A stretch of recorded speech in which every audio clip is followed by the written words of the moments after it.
Because we cut in line with y'all. Bro, that's crazy. I don't even talk to that nigga Keenan no more. That nigga did some shit to piss me off. I'll take it later, man. All right. 1, 2, 3. Audio test. 1, 2, 3. How's it looking, Gabe?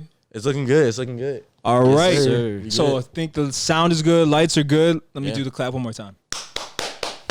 Yo, welcome to Shameless Plug. Happy Easter, by the way. By the time you're watching this, it will no longer be Easter, but I figure it's Easter now. So Recording on happy Easter Sunday. What'd you say? I said we're recording on Easter Sunday. We're recording on Easter Sunday. Facts. Therefore, my trusty co-host Max is not here. He is protesting, as we were talking about. Yeah, he is Jewish, if you didn't know. Yeah, he's pretty pissed about the whole Easter thing.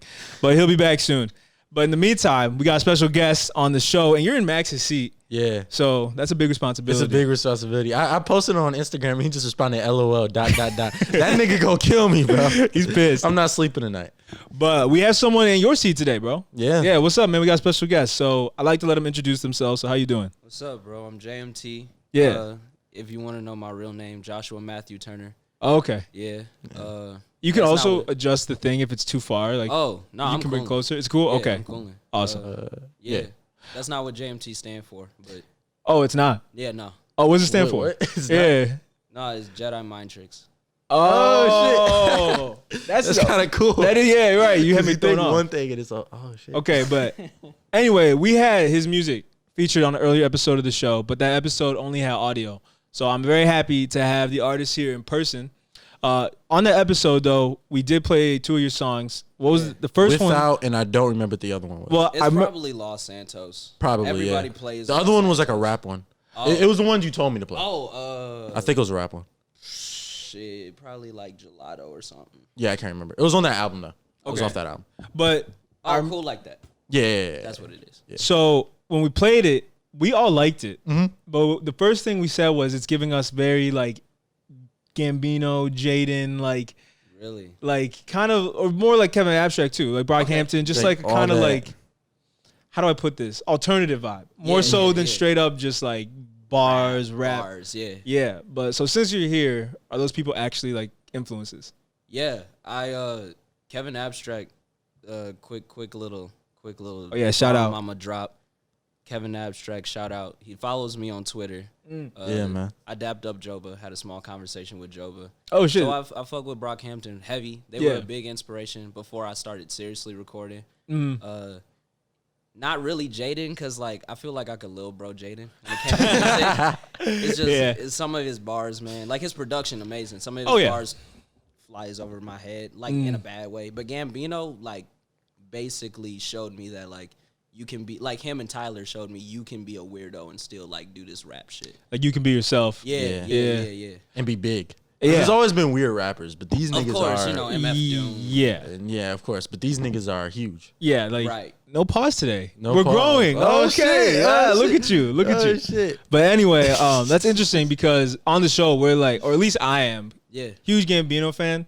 Huge Gambino. He's fan, yeah. a bigger Tyler fan. We both like both artists. Yeah, I'm a huge Gambino fan as well. Right. But I'm interested in how those two inspired you only because I'm a little older than you. Yeah. So I remember when Bino and Tyler were dropping, because their older work is a lot different from their newer work. Different. And so I was a little older when they were dropping their earlier stuff, which was way different than what even your music sounds like now. Right. So what is it exactly that you take from them? It must be something from the newer stuff, right? No. Actually, like my favorite Tyler album is Wolf.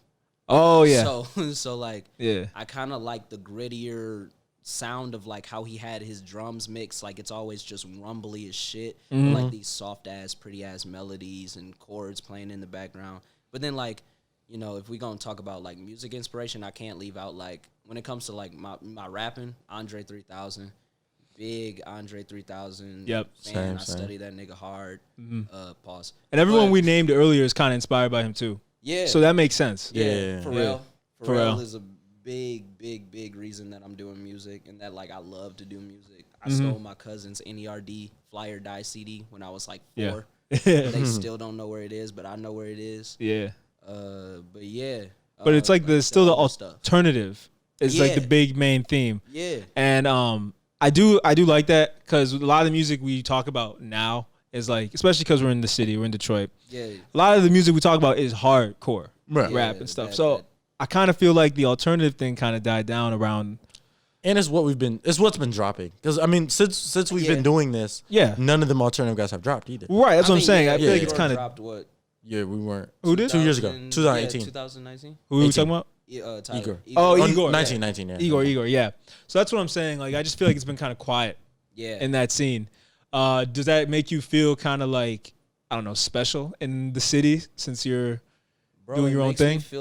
It makes me feel like the most outlandish nigga ever. Like, I feel like a cowboy every time people are like, "Oh, you make music? You're in Michigan? Like, you make rap music?" And I'm like, "Sure." Yeah. Like, it's not what you expect. Yeah, right. I always play them my shit, and they're like, "I like this. My mom would like this, but I'm not playing this with my niggas when we get high unless we sitting here trying to like talk about life." Right. And see, it's different too because we were saying about your influences. Those guys are from Atlanta, California. Yeah, they're from cities where even if there is a hardcore rap scene, there's also a big alternative scene. Right. Definitely. That's blended pretty well with the hardcore scene too. Detroit's not like that at all. So that might especially feel kind of weird, right? As an artist. I walk out like, man, speaking of like working with artists and being in Michigan, like I'm working on this giant Michigan mixtape with just a bunch of like R&B singers and alternative rappers from like Atlanta and California. But are you like helming it? Or like you're the head of it? Yeah. Oh, okay, cool. Yeah. Cool. I'm on my J. Cole dream. Shit. Yeah, Revenge of the Dreamers. Yeah. But like it's 11 of us on there, so it's a lot of people. But like, shit, that's a very small number when it comes to like the sound in Michigan, where it's like 300 rappers that sound like Sada, and it's like because the most alternative guys are still pretty hood, and it's good, it's cool. I mean, because even if you look at like you think about what the Michigan sound is, like Boldy doesn't have that sound. No, Boldy talks about selling cocaine. He's like, alternative, but like him, Danny Brown, Baby Smooth, they're all alternative in their own way. Baby Smooth's alternative in his own way. But they still have the same subject matter. Yeah, exactly. Danny Brown's is a little different. Danny Brown is on a whole. But he's also a different era. Yeah, he's a different era. That's true. Danny Brown's prime was before all this shit. Yeah. Or like, it was like Doughboy's Cash Out. I mean, it was like his prime. I'd say when was did Triple X come out, like 2010, 10 years ago. So like 2011, 2011. Yeah, so like way before this wave. Because I would say Atrocity Exhibition might have been his peak in the mainstream. But that was what 20. That was like 2014, I think. 15 or 15, something like that. Yeah, and so but you get what I'm saying though. Michigan rap right now, it was in a dark. I mean, we talked about this before, but it was in a dark space, and then now it's starting to come back. Between here and Flint, but you see, like it's a different sound. So then, what did inspire you then? Because you are from Michigan. Yeah. So Pontiac. you're from Pontiac, right? Yeah. And so you had to have been like prompted to do your own thing. Like, what made you want to be so unique? Bro, I remember, so like beforehand when I was first starting off music, I was like sneaking in class, opening up books that like I would bring in for, like you got to bring in reading books for reading time. Oh, quiet reading time. Yeah, I just write lyrics and bars in the back of books. And just sneak to pages and shit. Yeah. But like, so I was trying to be a rapper at first. Like I was trying to rap, like fucking Eminem barring out fast rapping and shit like that. When it was cool, when it was still like, this is dope. Yeah. And then I just recognized like, it wasn't as fun for me because like I can bar out a billion fucking times, and I've been making music on the internet since I was in the 7th grade. So like I ran out of bars, bro. I ain't got shit to talk about. I'm not that old yet where I can be like, where I can pull a Jay-Z, where I can talk about like family and values and money. Like, and he also debuted when he was 27. Right. So he's been an old dude his whole life. Yeah, he's had a bunch of content to talk about and bar out about. Yep. I can only bar out about heartbreaks and having fun. Right. That's it. Right. So like making music makes me escape to a place where I usually wouldn't go. Okay. So like, I might make a song about doing cocaine in Los Angeles. But that's what Los Santos is about. But it's like the most happiest. All right, I didn't even get that vibe. Song. Yeah. The song is about doing cocaine with like. that song real is shit. Inspired by doing cocaine with like strippers and shit, and like having broken relationships. Well, that sounds like some pretty rapper shit. I can't front. Well, R&B niggas cut up too. Yeah, but that's we be cutting up. But that's some rappers lifestyle shit, man. Yeah, but I just make it sound fun. Yeah. So Interesting. Wow. What? Yeah. Los Santos real life. Right? Right, man. But anyway. Strippers from the song coming. Yeah, right. If you can't hear, we just heard some strippers. Hopefully. I hope that was that. But anyway. Hopefully it was the people down there. Yeah, they're always No, you know what I'm talking about. People down the when we went to take the trash. Oh, it is them. It is them. I think it is them. They're the ones that approached us about Yeah. Anyway. It's just me and Gabe being harassed by white women per usual. Yeah, per usual. daily. But Niggas struggling. anyway, about your song in Los Santos. Yeah, That was on your last tape. that was on my last tape. Yeah, And can we get the name of your last tape? Black Hiatus, man. Yes. And so let's get some background on that because that was, some of the music we previewed, but we haven't really talked about that. So, Yeah, yeah. Black Hiatus was like, I originally started working on. I didn't know it was gonna be an album at first. Like, the first song that I made was Golden, and that's like this islandy, very dance hall inspired song. And like I was just fucking around with filters, seeing if I could make it a full song. And then it became a full song, but I still really didn't like it. Like it wasn't supposed to make the album, but I just so happenly engineered it to a point where I was like, I guess people like it. You engineered it. Yeah, I mix and master all my shit. I record my shit. Okay. The only thing I might not do is produce. Okay. But besides that, everything else is done by me. Yeah. So I was making that song, and then like I made Cool Like That, and then I made Los Santos. So I made those 3 songs, and I was like, oh, I should drop an EP on my birthday, which is December 6th at the time. Well, like, December 6th, Sagittarius. But shout out. But yeah, I just kept working on songs, and like I would just sit down and just create whatever popped in my head at the moment. And I was just on a really clean streak. And then I didn't notice it, but it slowly became a 12-track album. Yeah. And I was like, I think I released this later in February. And as an independent artist. Yeah. Yeah. Well, shout out to you for dropping albums. Yeah. Because no one drops albums. At all. Keep I love dropping albums, though. Yeah. You do. Like so you like the format of a long drawn. I like a very thought out album. Like if it's an album that has thought behind it, and like there's interludes and there's songs where they feel shorter but they transition so well into like a 5-minute song. Yeah. I'll listen to your whole album. Like I love albums versus singles, because singles are in and out, and then you get sick of them because something else drops next Friday. So you like the sequencing and the story about albums. Okay, I feel like that's also a lost art. I was gonna ask you, explain to me the thought process, because I've wondered this about like when you make an album, right? Just the thought process of making it cohesive, and like obviously the order of the songs matters, and just keeping it cohesive. Like, explain to me your thought process, because some people when they start writing, they do it with the intention of, all right, the album starts in this mood and it ends in this mood, and I progressively get to this mood. Yeah, like lighter, darker, the whole Denzel Curry I mean, thing. we see it all the time. I mean, Tyler did it with Igor, and we see it all the time. Like, what was your thought process? So originally, I was aiming to do like a very upbeat, very sonically impressive album. And even before it became an album, I was just trying to impress people with like how bold Sonics were. Right. So originally it was supposed to be super big and triumphant, and people and horns and trap drums everywhere. And like then, some My Beautiful Dark Twisted. Yeah, I wanted that. Yeah. But then I kind of just got into this weird place where I was like, no, this album has to be super personal. It has to be like my head within 30 minutes. So it kind of turned into its own entity. And I realize whenever I make music like that, it always sounds better, because when I'm making shit with intention, like Project Number 2 was it. I'm not gonna spoil it for people, but like, spoiler alert, I was trying to be D'Angelo on that song, and you can hear it, like it's blatantly there. And I listen to it now, and I'm like, I hate this song, even though it's my most it's my most recent drop. Yeah. But like, I hate this song. The other song that I'm getting ready to drop. Yeah. Bro, oh my God, I keep playing it. I love that song so much. Well, why do you hate the other song? Because I was trying to imitate something that I wasn't, instead of being genuine. So like, Black Hiatus was genuine. That's why people love that. And like, Euphoria, my most popular song, people love that because that whole song wasn't written. That was 3 people in a room for 8 hours just throwing ideas off of each other, and we got something to stick, and we released it. So I recognize being more genuine and free fluid, it works out better for me. But if you got to write down and pre-plan shit, go ahead. But like me, I'd rather let stuff flow and then release it as it is. I feel you. It's organic.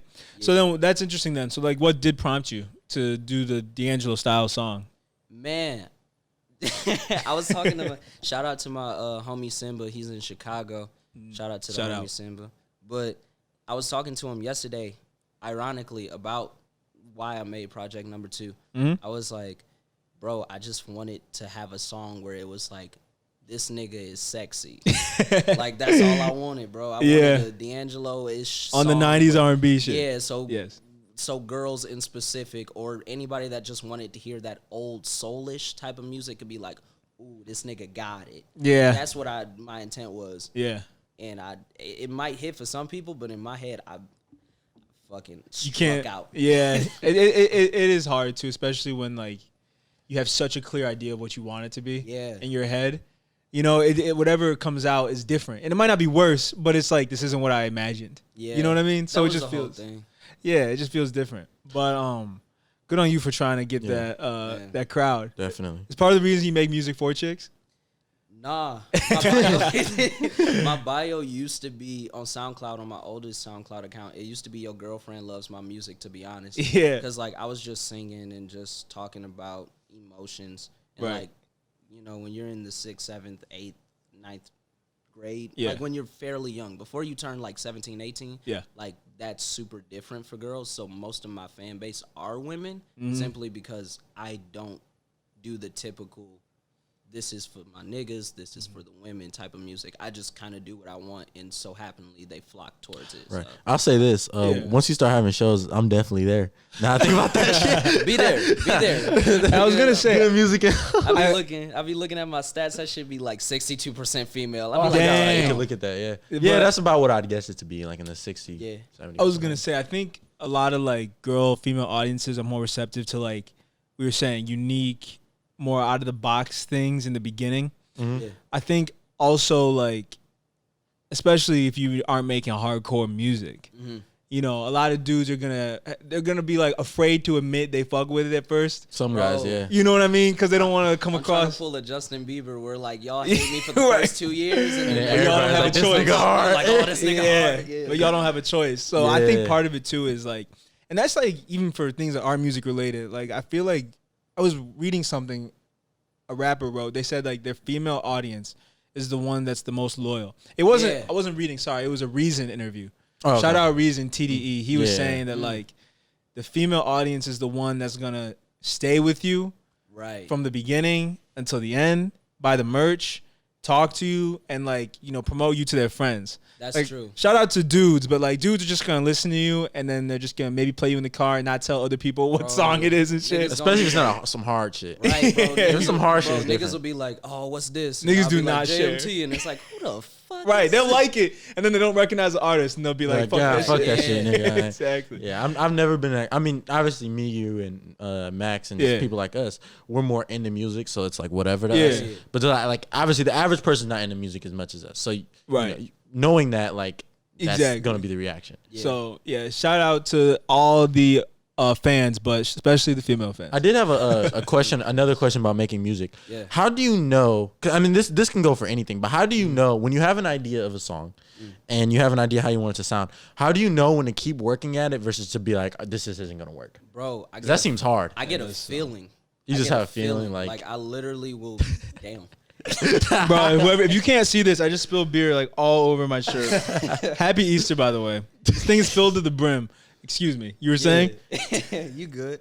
But like, man, I'll get a feeling. Like, I've been making a lot of music as of lately where it'll be great sonically. It'll be the most amazing masterpiece that I've made to date. But as soon as I hit record and listen to the first idea, I'm like, nah, this ain't supposed to exist. Okay, so you're perfectionist. So you don't get too far in it, because sometimes I know people who will like who've made music in the past and like, you know, or for fun and like or do different, even if it's just making beats or whatever, and then they'll keep going at it, and then they'll realize like this idea just isn't gonna work. Like no matter how many times I try to change this line, change this drum, yada yada yada, this shit's just not gonna work. And that's a really hard thing to do. It's really hard to like look at something that you really want to exist and then be like, nah, this shit ain't working out. Well, how long does it usually take for you to mix, master, record a whole song? Depends on exactly what I'm aiming for. Usually with one song, I can finish it within like a day. Like if I really sit down and just do one song, I can finish it within a day and be like, this is a final. Including writing it? Man, yeah. Oh, okay. Like I will get in the car and drive somewhere on purpose, listen to the mix like 5, 15, 20 times, and then I'll go back home, do the final changes to it, listen to it in my speakers, listen to it in shitty headphones, listen to it in Bluetooth headphones, listen to it on the phone. Oh, you're making sure it sounds good and everything. Yeah, I make sure it sounds good in everything. I pull a J. Cole. He's the guy that I learned, really learned that mix and mastering important shit from, because he was like, make sure it sounds good everywhere. So no matter who plays it or how they play it. Because that first impression is everything. And you have an audio engineering background. Yeah. So I appreciate that because I have like a same background. I was kind of wondering this too. I was watching a video about some rapper, I forgot, but they were saying that when you're recording something, listen to it in the shittier headphones. And if it sounds good in the shittier headphones, you're straight. Yeah. Is that true? True. Okay. Nigga, all of the song, like Black Hiatus, I listen to it with those, like, I have these shitty, like, $20 headphones. Skull candies from Target. Type shit. Bro, basically. And I bought it within a bundle pack with all the shit that I used to record. So, like, I got something like that too. Yeah. So, like, I'm listening to it, and I'm like, oh, this shit still, like, I can feel the bass thump. Like, I can still hear the bass line and hear all the melodies and the background vocals and shit. So, like, that's true. Yeah. Like, if your music sounds good in shitty equipment, it'll sound awesome in great equipment. And that's, I mean, also, most people don't have, like, JLB, like, Bose surround sound systems in their crib. Like, most people have just regular headphones. So if you can mix and master something that sounds good for like 90% of the world, I think you're already ahead of the curve. Also, you didn't mention this when you're taling about your own music, but you produce everything, right? Well, he did mention that. You did mention that you do. But I have a very small group of producers that I like to work with. It's just because, me and my dad talk about this a lot. It's mostly with, like, hip-hop, but, like, just, like, my dad really likes and respects people who do everything. Yeah. Like, who are very, like, creative. Like, and, like, even if he doesn't like the song, like, if you do everything, he has a certain form of respect. And I bring him up because he's like... Is he like Russ? He hasn't heard Russ, I'm sure. Because Russ does everything. Russ does everything. He does everything. But even, like, guys like, my dad, like... He likes his music now, but even before he liked it, like Mac Miller, like he was like, well, shit, this guy does pretty much everything. Yeah, right. And so he's like, he respects that. And like, I'd bring him up because he's like an old school hip hop guy, obviously. Right. And so, I just wanted to, I know you kind of mentioned it, but like, like that's just an interesting thing that like, not that many people do, but I don't know. It's just interesting. Like, I know people who make beats and rap, but they can't make their own beats. Bro. Like it's mentally you can't. Yeah. Because you end up changing one for the other, and then you just and then it just sounds halfway done and shit. Yeah, exactly. And that's my whole thing. Like, if I have an idea in mind, and I'm like, oh, this idea fits on this other person's idea, I don't mind giving up what my idea would have sounded like by itself. Yeah, that's a lot of pride having to put aside. Man. Yeah, exactly. Yeah, that's it's tough. Yeah, but. This might be derailing a little bit. I just realized I don't know how you two like know each other. Oh shit! Oh, yeah, let me explain it. Yeah, so, tell the story, bro. So a friend, I remember the first time I met this nigga, bro. I got it. So bro. a kid we both were friends with. I go to his house and him and this other boy are there, and I meet them and we cool right away because I remember you like the Raptors. I like the Raptors. Yes, and so we was cool right away. What year was this? Probably it was our freshman or sophomore year. Nah, it was freshman year. Freshman year. Because my Google. So this is when they had Google like shit. DeMar and like DeMar, Lowry, all that shit. Yeah, they were losing and getting fucked by LeBron. Man, and so that was a horrible time. We the North, man. Yeah, man. I mean it's worse now, but whatever. It is. Anyway, so yeah, that was the first time I met you, and then after that, so basically just a mutual friend at his house, and then after that, I don't think I saw you until that Tyler concert. Nah, I didn't see you until like 2 years later. 2 years, yeah. Damn. Our sophomore year, I saw him at the Flower Boy Tyler concert. Oh wait, so y'all didn't go together because y'all talking about that? No. He was already there. He was in line. It was at Masonic Temple. There's a line outside, and so he was up there with a couple other kids, and then me and that same mutual friend and a couple other people met him in line. Of course, we cut the line with him, right. And then Oh, y'all some niggas. Y'all cut the line with. Shut up, nigga. Nah, bro. They texting me like, you going to this show? I'd be like, yeah, because niggas know I show up early. Cause Yeah, I tried to. Yeah. I tried to. But that concert, I remember it was after a school day. Oh, okay. And everything just took. I went back. I went to my one friend's house, and everyone just took longer because I went to Catholic school, so I had to change my clothes. Like I couldn't go in what I wore, couldn't go in the tie and shit. So I went, changed my shit, and then I met him and some other really cool people up there. And then was that the last time I saw? That probably was the last time I saw. That was the last time we saw each other in person. This is the third time. I talked to him on Snapchat a good amount, and then. But that's like a good point though, because if you have the same taste in music, you pretty much know you fuck with a person. Exactly. Yeah. Exactly. Especially at our age and shit, and especially when your music taste isn't basic as hell. Right. Like if your music taste basic as hell, who knows? Right. But when you're a music fan and you have the same taste in music or similar taste, you're gonna be cool with that person. Shit's inevitable because y'all didn't go to the same school. Nah. He went to West Bloomfield, right? Yeah. Oh, you went to West Bloomfield? I went to West Bloomfield. Oh, I went to Bloomfield. So Bloomfield Hills. Yeah, we played y'all in football and I got fucked. Team and Nigga. Did you play sports in high school? Nah, I was a choir kid, but like I was super athletic in gym class, so them niggas was always trying to recruit me like, hey, young blood, you want to play football? I'm like, nah, nigga, I got to sing at 6. Niggas would be trying to be getting me to hoop till they saw me play. Like, never mind. Nah, man, I got to go. I got that jumper. So you have a singing background, though? Yeah, I got a singing background. Okay, so that makes sense again, why you do the music you do. Yeah. More so than just trying to bar niggas out and all that. But we were saying, no, go ahead. No, please, Gabe. Okay, I'm sorry. Please, shut up.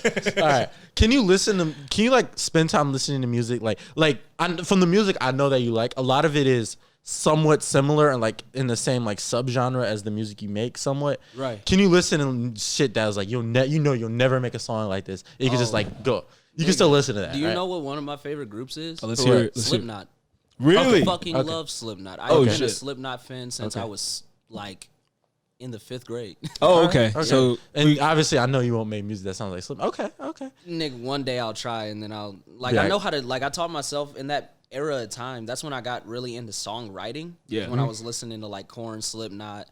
I was listening to a lot of like that new metal. Yeah, that new metal shit. I remember, Yeah, and then I became a fan of songwriting through that, and then I taught myself how to do like the screams, so I know how to do it. You can actually, like we were just saying earlier, Denzel Curry. Like you can incorporate that into. His Bulls on Parade cover is bro, so good, bro. Yeah, he did that with what's the name of that? Noisy? No, it wasn't Noisy. It was the thing that Childish Gambino did. Yeah, on Triple J. Triple J. Yeah, I saw that. All those are really good, by the way. If you haven't checked them out, shout out. There's a million of them that are really good. All great, bro. Those in the colors. No bullshit. Stop promoting them. We're gonna get our own soon. I'm sorry. Yeah. We're gonna have a Shameless plug performance. Shameless Unplugged. I already got it planned out. Don't worry about it. But nigga, I'm on there. About to say now. Yeah, we actually could do some shit like that. You're on it. But I was saying that because the whole you say you wouldn't make music like Slipknot, but you can actually incorporate some like I've made a couple of songs on my SoundCloud. One's called Hooligans, where I'm doing like a death metal ish rap rock core mix thing. So like I do it here and there, and like I do it as like test out songs. And just drop them for people that really want to listen to like something different from me. Right. So, I always incorporate like the shit that I grew up listening to and like to listen to. Yeah. That's good. Well, I do, because we did talk about how y'all have a similar music taste, and that's why you guys are friends. And I did want to transition into that topic real quick. Okay. Because we all do have a similar music taste here, I would say. Mm-hmm. Yeah. But I don't think we listen to the same music that dropped this past weekend. Right? Probably not. Probably not. But what was interesting, what we talked about earlier, was this new Rodwave album. Yes. Because I do like to talk about the new music drops. And this Rodwave album, I got a few things I want to say about it, but I'm going to let you guys go first because I'm probably have a lot more to say on the topic of singing, rapping. So, okay, I'll say this about Rodwave before I'll say something positive before I say the negative. Let's hear it. And you being a choir kid, from a choir standpoint, he's very talented. Like if he was in a choir, he has a very, very nice, very good voice. Yep. And some of the stuff he says, I respect that he's open about his feelings and also coming from where he comes from. I think Florida, just like the hood basically, Yeah. and just being able to just be that open and just be that put himself out there and be vulnerable. Yeah, and nobody really clowns him for it. Like, I mean, not seriously. Like, he's still respected in the hood, just by being that guy. Like, hella respect to that. Super talented guy. And so any negative thing we say, I'm not denying his talent. However, his music bleeds into each other. Like crazy, dude. It's like one long song. And I get it. Like, again, he's allowed to make sad music. Yeah. But like, if you think about other sad rappers, like other artists who make sad music, whether it's a Juice WRLD, Mac Miller, whatever. Yeah. Right. Sonically, whether or not you like those guys, it doesn't really matter. Sonically, it does not bleed into each other this bad. That's true. Did you guys listen to the new album at all? Yeah. Okay. And I've listened to some Rodwave songs. I like a couple songs. I ain't gonna lie. Like, not from the new album, from the old shit. That one song was like, that type of shit don't fade. That shit hard. That shit hard. And then the song with that Hard on Ice was good. Hard on Ice was good. Yeah. That's a great song too. I wanted to bring this up because I listened to both albums. I listened to the first album when it came out, and I listened to this new album. This new album, though, like we were saying, it bleeds into itself way more than I expected it to. And I knew all his songs sounded similar, but it just really surprised me because the first album he dropped, he actually changed things up quite a bit. The rapping and the singing, he was better at it. And production-wise, it was a little better, too. Like, I'll just say this. The new album makes the first one sound like Pablo, with how different the songs sound to each other compared to this new one. Because this new one, like, I don't hate Rodwave at all. Like, I actually like his music. It sounded like the same song for an hour, bro. Yeah, I couldn't listen to it, bro. It sounded like, I'm like, what the fuck is this? I stopped. I stopped like 3 tracks in. I was like, I'm not listening to this shit. And he can rap too. He's a very talented person, rap and singing. Change his voice. He doesn't always do the singing voice. Like, he actually can like do the deep voice. Like, just make it more interesting. That's why it was really interesting to me that this new album was just like a seamless harmony, melody, and it was just, I don't know. Yeah. It was weird. And I think part of that, too, is because of how popular Hard on Ice became. Yeah, I was going to say, you got to think, like, whatever his biggest song was last album, that's what a majority of what the next album going to sound like. But I like the fact that, what I liked about the first album was that it was different, too. Because a lot of people clown Rodwave because it's like, oh, this nigga's so sad. Oh, this nigga makes singing song music. But if you listen to the first album, it's pretty kind of diverse. Yeah. This shit was just like, God damn. Yeah, he phoned it. He phoned it in. Yeah. And I mean, honestly, when I listen to his music, I don't come away feeling like, feeling any like, I don't want to say like this sound like a dick, but I don't come away feeling like it's bad for him. I don't come away with any personal that it's not relatable. It's what I'm saying. Wow. It's like he doesn't use, there's not many analogies. There's not many, like, even Juice WRLD, his sad music was very relatable. Right. Especially for his audience, which is high school kids. Right. And it's a little more broad. Yeah. Like, Rodwave is all just like, it's just like, this happened to me, da. Whereas, Juice WRLD and Mac Miller and even Lil Peep, their music was broader. It was X as well. Yeah, I was gonna say it was shit X everyone can relate to. That, but that was what X was best at. So exactly. X was his. He also best made track. music like for everyone too. Right, and he had crossed the genres. So, but the thing about this Rodwave thing, this album is that I think what sells people on him the most is his voice. Of course, his more so than the music. I mean, what blew him up was when he went on one of those. It wasn't. We were just talking about Triple J. It wasn't Triple J. It was one of those internet shows like that, and he sang Hard on Ice. He sang Hard. Genius. The Genius thing. Genius has one of those shows. Yeah, where they sing live. Yeah. Yes. Yeah. Oh. Everybody got one except us, bro. Suburban Boys got one coming. Shut too, up. I heard. Nah, but he went on there and sang Hard on Ice, and then people were posting on Instagram like, "Holy shit!" Like, you look like I did not expect him. I didn't expect this nigga to sound like this. Yeah, like I didn't expect this dude with the chains and shit to be singing about some real stuff, and that's kind of what helped blow that song up. The song already had buzz, obviously, because he made it on the Genius thing. Yeah, but that was really what got him there. And so open mic. Yeah. Oh shit, copyright's about to kick my ass. Yeah, let me chill. Good, but yeah, that's what I'm saying. And so, shout out Rodwave. But this album, I literally have those headphones right here. We could do this shit right now. But anyway, yeah, go on. Go on. Right. Anyway, it's Rodwave, super talented dude. He needs to just broaden his horizons. He needs to start working with different artists. I also want to talk about real quick, me going to Western, and a lot of the niggas there, like, I understand the appeal. Like I understand why people like him. You saying people who go to Western fuck with Rodwave more? Yeah, well, yeah, because the niggas there, like niggas who I'll say it's people from the hood, and I'm not trying to like generalize, but if he's talking about like, all right, bro, you know what I think it is? I feel like everyone outside of East Michigan fucks with him more. I feel like he makes music for outside of Detroit, Metro Detroit area. Maybe because it's basically so macho man. Because that's what I was gonna say. It's like in like tough urban areas. Yeah. You have to put on a front, and you can never come off as vulnerable, even no matter what you're going through, especially as men, especially as black men. You gotta be a certain way, and if you're not, you're automatically seen as weird. Yeah. And again, vulnerable. Right. And so, to these people, seeing somebody from this situation who can be open about it they're like, oh shit, like I feel this way, but I can't. You know, I don't go to therapy. I don't do this. I don't do that. Exactly. And so having a person like Rodwave who's similar to you and speaking about that shit, you're like, oh shit. However, again, his shit being so is what makes it interesting. But I think it's just seeing somebody else going through the struggle, admitting that they're struggling with mental health stuff from the hood. Yeah, it means a lot to people, and I respect the hell out of that. It's over a more palatable sound because like. Plenty of black artists from the hood have done that before. Plenty. Especially one of the biggest out. Like Dirk does that. Dirk does it, right? And that's the same thing with Dirk. I mean, calling himself the voice of the streets. Yeah. And Dirk's very good at it too. Yeah. But the difference between Rodwave and Dirk is Dirk turn on no auto mode. Dirk would not. Yeah. But I'm just afraid that I could see Rodwave, especially after listening to this most recent album, I can see him going the Tech 9 route where he makes music for like white. Lower middle class, you know what I'm trying to say? Yeah, like I don't know, middle of the country fan base. That's what I'm saying. Downriver ass flyover state music, and that's not even like I lived in Minnesota. I lived in a very small town. Like I fuck with flyover culture. I fuck with white culture. It's cool, but I'm just saying that they have a certain type of music that they really fuck with, and I think that's what he's aiming for. And if you even looked at the music video for, I think it was Tombstone.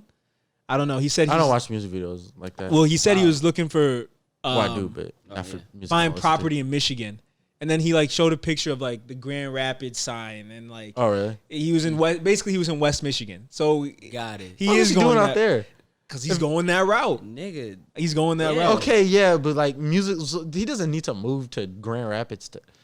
You think it's that intentional? What you mean? I know. Look, I know. I saw you even made fun of yourself. You can talk about like you think everything is like album promo and shit. Yeah, I do. Yeah. Everything is album promo. I do think that. Yeah. And oh shit, that reminded me of something else to talk about later. But I'll get to that.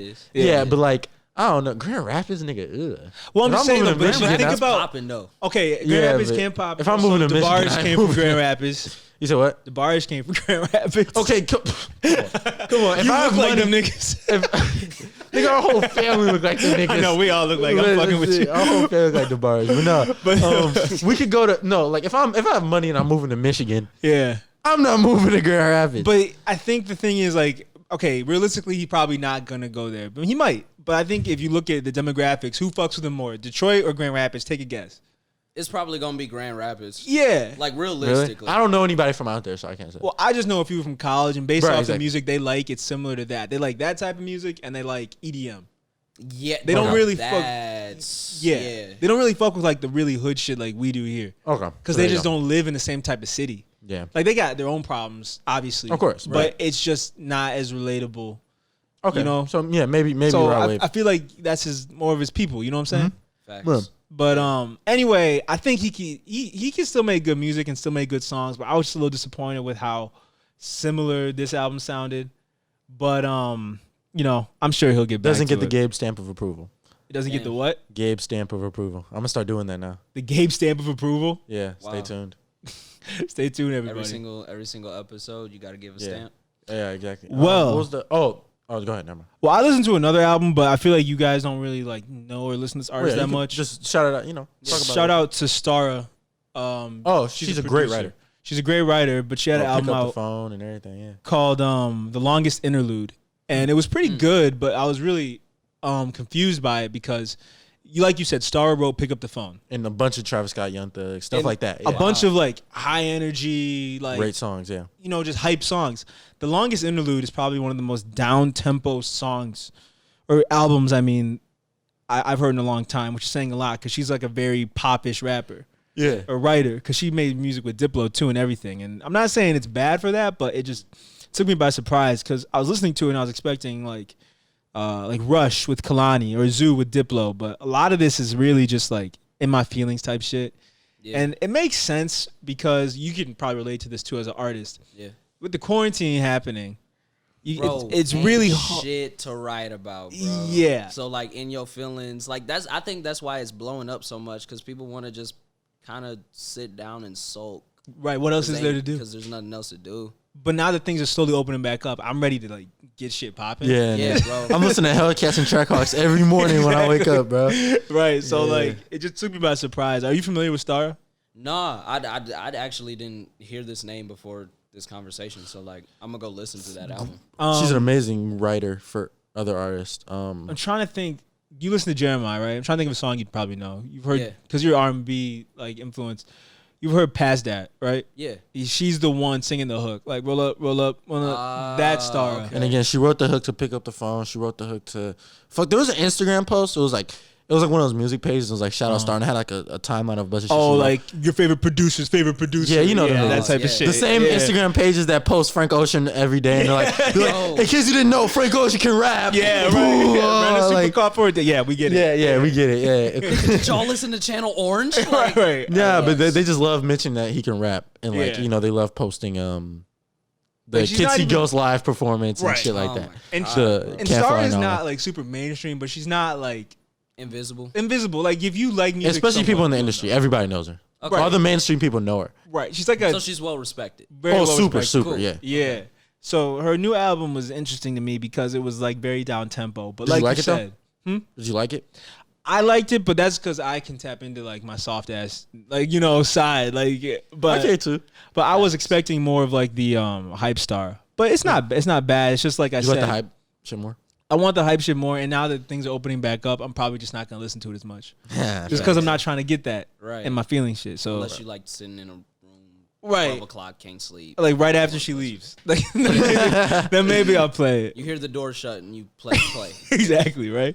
Facts.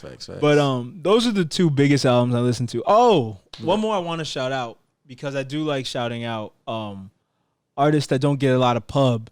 We were talking about Chris Patrick. Mm-hmm. Because you were checking out his Spotify page too. Yeah.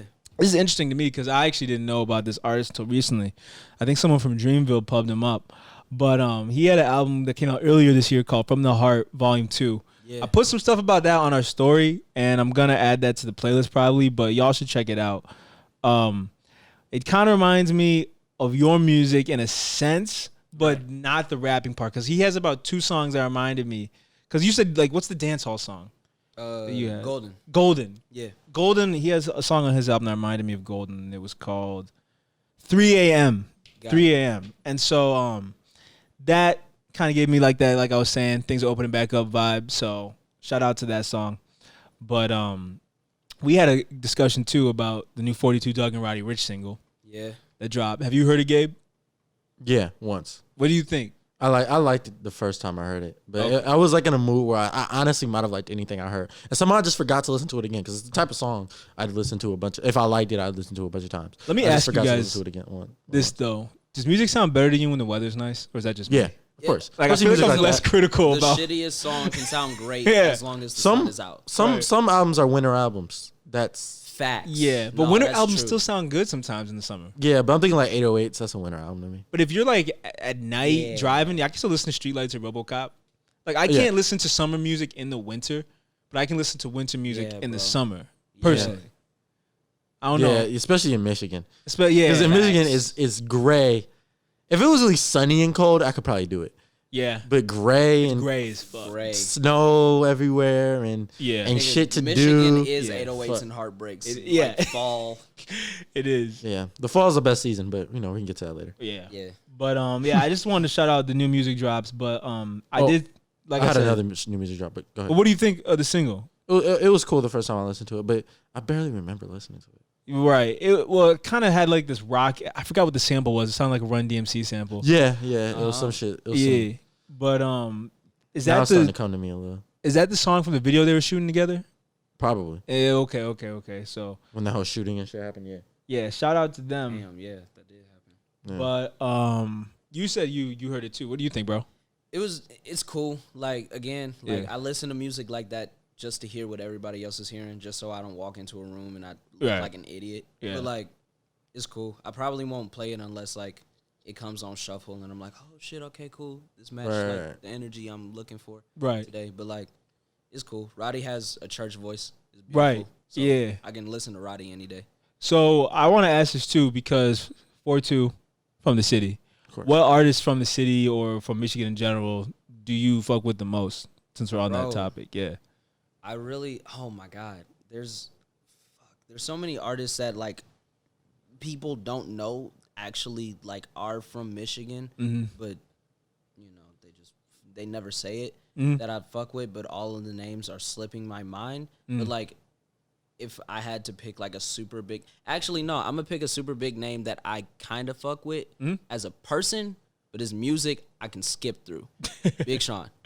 Yeah, no, he's a good guy, especially for the city. I met him. Yeah, he's a great guy. Yeah, he seems like a good guy. And because you are from Michigan, so you've probably heard his music since Finally Famous mixtape. And I heard it from Detroit Volume 2. Yeah. So you were like back in like the tight. So you remember like Get You Some and all that type of music. Yeah. 24 Carats Ago. Yeah. So that was an interesting time. I mean, that was the power change. My favorite old Big Sean song. It's from Finally Famous. Marvin and Chardonnay. It's a great song. That's a beautiful song. That's a great song. That song is so good. That bridge. That reminds me. So Amazing bridge. That is great. My God. Because I remember, I remember the football team I was playing for at the time, and that song will always be on. Like, you know, like the people, like the parents and shit would be in the cars, and like that shit will always. I would walk to practice because my practice was around the corner from my house. But, that is a song you'd hear over like the intercom and the speakers, and it's like it would be on 97.9. Yeah, shout out. But you were saying you fuck with him, like what he does as a person, like in the city and everything. That's interesting. Is it because he's like represents Detroit? You think? Because a lot, like you said, some artists don't really talk about it as much, but he's pretty vocal like about people are usually. It's very funny because like most artists, when I've discovered that they're actually from Michigan, like they're so ashamed of it. You think so? They usually like move to like Chicago or they move somewhere relatively close, or they move to like they'll like move to Cleveland and they'll be like, I claim Cleveland, but I was born in Detroit. Right. I grew up in Detroit for 5 years, but I claim Cleveland. Yeah, like you feel me? So, I get it. Yeah. What about because there's a music scene in Pontiac.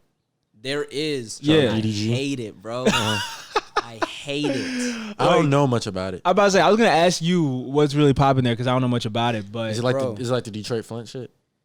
Stylistically? It's stylistically, yeah. But like, oh my God, bro. Like, it's just different from what you do. Yeah, not even that. Like, I don't mind different. If anything, I want people to do different. So when people hear my shit, they can distinguish JMT from DDG. Yeah. Easily. Right. But like, that's about to say, that's like the only thing I know from Pontiac. Like, bro, it's a bunch of rappers that are coming out of Pontiac right now, and all of them niggas sound the same because DDG inspired all of these niggas to finally get off their ass and spend some money in their career. I get it too because I feel like with rap, especially now, there is no one person dictating a sound, so no one has claim over it. It's more so areas. Yeah, like we talk about this all the time on the show. Areas have the sound, and so because of that, it's like almost easier. To make the music, and then you're like, oh, I'm from like from Florida. Michigan sound. I'm from Michigan. The Florida sound is like what's that song that's huge on TikTok? Bitch, I got no sense. The Spot got him. Beatbox. Spot got him. It's like I like that song. That song is dope. I did, but now I'm tired of it. I know it's old niggas now. Niggas are playing it too much, but yeah. But like I watched the music video, listen to the song. Besides Pooh Shiesty's part, like there's nothing about that song that's that like. It's like monumental. It just sounds like a Florida song to me. And shout out Spot got him. You know, he cool. But he's very like regional with the sound. Facts. And so I feel like that's part of the reason, like you said, a lot of the music from where you're from might sound similar is like everyone's claiming their region. Yeah, right. People aren't really being like, I'm this kind of artist, I'm that kind of artist. They're more so saying like, I'm a Florida artist, I'm a Flint artist, you know. Yeah, and then like, it's crazy because like most of Pontiac's music, the shit that's popping is the rap scene. But like, bro, that Pontiac R&B scene. See, I'm not even hip. It's crazy. Really? Yeah. So like, Crazy give me good is it? Crazy good because Okay. like I'm like I make music with these people. Like I'm Oh, so it's friends with current? these people. Yeah. Oh, like, I thought it's you meant like happening. historic. Oh, it's happening right It's now. happening right now, So like, who's an Word. artist that you work with? bro.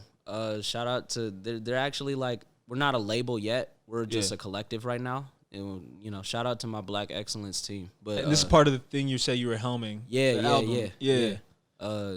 Kendra, Kendra Denise.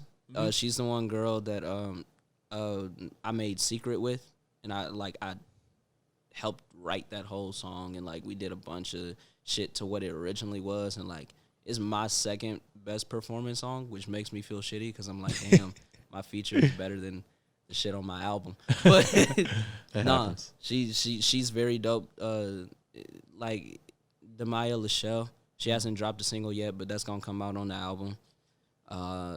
It's a lot of people from Pontiac that's just two off of the collective, but like there's a lot of people that are trying to make it out on this R&B singy shit. Yep. And it's so dope. I'm glad. What do you think is like harder to do as an artist? Like make it out of, like Rapper R&B. like rapper R&B, like where you're from. I mean, Ooh, R&B's from, got to be harder. R&B, no. I'll put it like this: R&B is easier.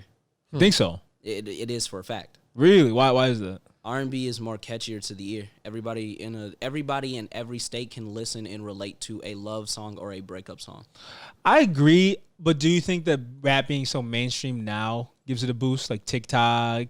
And Rap is only cool because everybody listens to it. But Right. the longevity is in that R&B shit.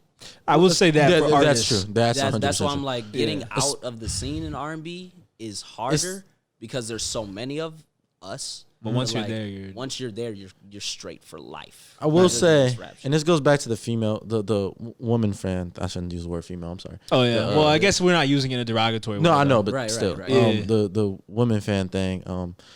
It's just like it seems like to make it out, to get from like having a little bit of buzz to being like a name in R&B. It's like unless you're just an amazing like generational talent, it almost seems like you have to be like attractive or like have something, Bro. you know. You gotta be like Oh a my pretty boy. You gotta, or gotta be, like, you can't like. ripped. It's hard to be like, Bro, you know what's the below aesthetic average for looking the nigga. R&B for the generation of R&B right now? What? And like me and my girlfriend discussed this, and it was the funniest thing because it was such a short discussion. What? I was like, I finally understand what the aesthetic is for like women loving R&B music and like certain artists. It's vibe music. No. It is a vibe, but like the aesthetic of the artist is dirty and grimy. Brent. But to say, I like think it's changing. Actually, I think gold. you don't have to be like the pretty boy, clean They cut. just want to fuck Brent though. That's not. But then, like, that's think because of about it. how he talks. That's how he presents himself. okay. Because and you then they're remember- like, ooh, I want that because it's different. Because you listened to Brent before he blew up, probably, Like right? Sonder shit, yeah. Because you remember the Sonder Too Fast. Like girls were not talking about They were fucking that nigga when he was like doing Bro, that. when he was in Sonder, girls don't even know that Sonder tattoo is a group. yeah, they just think it's a exactly. word on his head. Right, and you remember too when he had like the big ass beard, didn't have his hair Yeah. growing They out. had the like, waves and shit. he made himself into that by like the lyrics and everything. You know, so I think with R&B, you need to have an image, like a Yeah. concrete image, more so than Okay, you yeah. need to have like just a pretty boy look and feel. You know what I mean? Yeah, You got to like sell yourself hard. You know? as fuck, and it has to be consistent. Yeah, Yeah. right. Consistency is It's- the key too. Mhm. Yeah. It's not that many like really good just pure R&B artists. Like Anymore. like The the 90s, biggest like the one- 90s is when R&B music peaked probably. Like I don't even get into Mid-2000s. I will say mid this. 2000s. Mid- Shit, yeah. 2000s. Yeah. Not men. Women have been killing That in it, though. early 2000s. Women have been killing it. Women have been killing R&B. I will say that. But even then, like a lot of that shit, I don't think Janae. I can't listen to Janae She or does- Summer Over It by Walker. Summer Walker was probably one of my favorite Bro, albums. shout out to Summer Walker. Yeah. Bro, She- sent yeah, she's her a talented. DM. She Oh, yeah. DM'd me back with black heart emojis. That was beautiful. Yeah, shout out to Summer Walker. Shout out to But Summer who else? I mean, even though she, like we said, her voice might not be technically as advanced as like Nah. Whitney Right. Houston, Over It is still like a very good album in my opinion. yeah, Yeah. I don't know. yeah, And, it was a good album actually. um, I'm not the SZA. biggest fan. SZA's amazing, Oh of my course. God, I've been listening to Sis Yeah. since Forever. 2000. SZA's great SZA's too. forever. But I feel like with men, it's just kind of like tapped out with Bryson Tiller. And Yeah, Bryson Tiller. Man, I mean, Bryson rearranged the R&B game and then killed it. completely. Well, I see. That's the thing. I feel like he didn't even mean to kill it. I feel like people just wanted to be him so bad. Right. And it hurt both them and him. Right. Yeah, but because of the rearranging, he rearranged it and he made the new formula for R&B for men. Yeah. And then we beat a horse until it died. And then he released Anniversary. And then now Nobody the gives a R&B shit. gain is. Yeah. I mean, there's some shout out like one of my favorite artists is Sir. Sir is amazing. Sir is great. Sir is great. Obviously, Thundercat is one. Like if you know me, you know I'm always listening to Thundercat. I say this a time and time again. That nigga is soul. He's not R&B. He's groove. He's I was gonna say, okay, bro, that's like fucking soul. That is not R&B. You're right. Yeah, more like Kamasi Washington type. You know. Yeah. What you were saying though? I mean, when you hear a black person singing, we say this too. Yeah, like a black person that's not rapping. I know it's not R&B, but in a way, I think of Thundercat and Sir in like a similar way. And Sir is more. I see what you mean. Like they both have soul, but Sir I'd say is a little more R&B. Sir is definitely an R&B artist. Yeah. But I was just listening to La Lisa. I love that with him and Smino. Yeah, I'm not a big Smino fan, but I like that. Really? Song. Yeah, it's something about Smino I can't listen to. That kind of weird. Well, I will say you would think because you know the music I listen to, you would think I would really like him. No, I get it too. I get it too because it took me a long time to like warm up to Smino, but women love him. This is what we were saying earlier. I literally, bro. Funny story, real quick. I literally connected with my girlfriend when we weren't dating over a Smino song. Yeah, like that was the whole reason why we kept talking to each other. Right. What song was it? Netflix and Duce. Yeah. Okay. Is that that's a good song? That's the one where he took his part from Living Single. Yeah. And because he's supposed to be on the song with Big Sean. Yeah. And he made his own track out of it. That was a good one. That was a great one. That was a great album. Was that Black Swan? No. Atmos. I never knew how to. This is one where it's like the TV.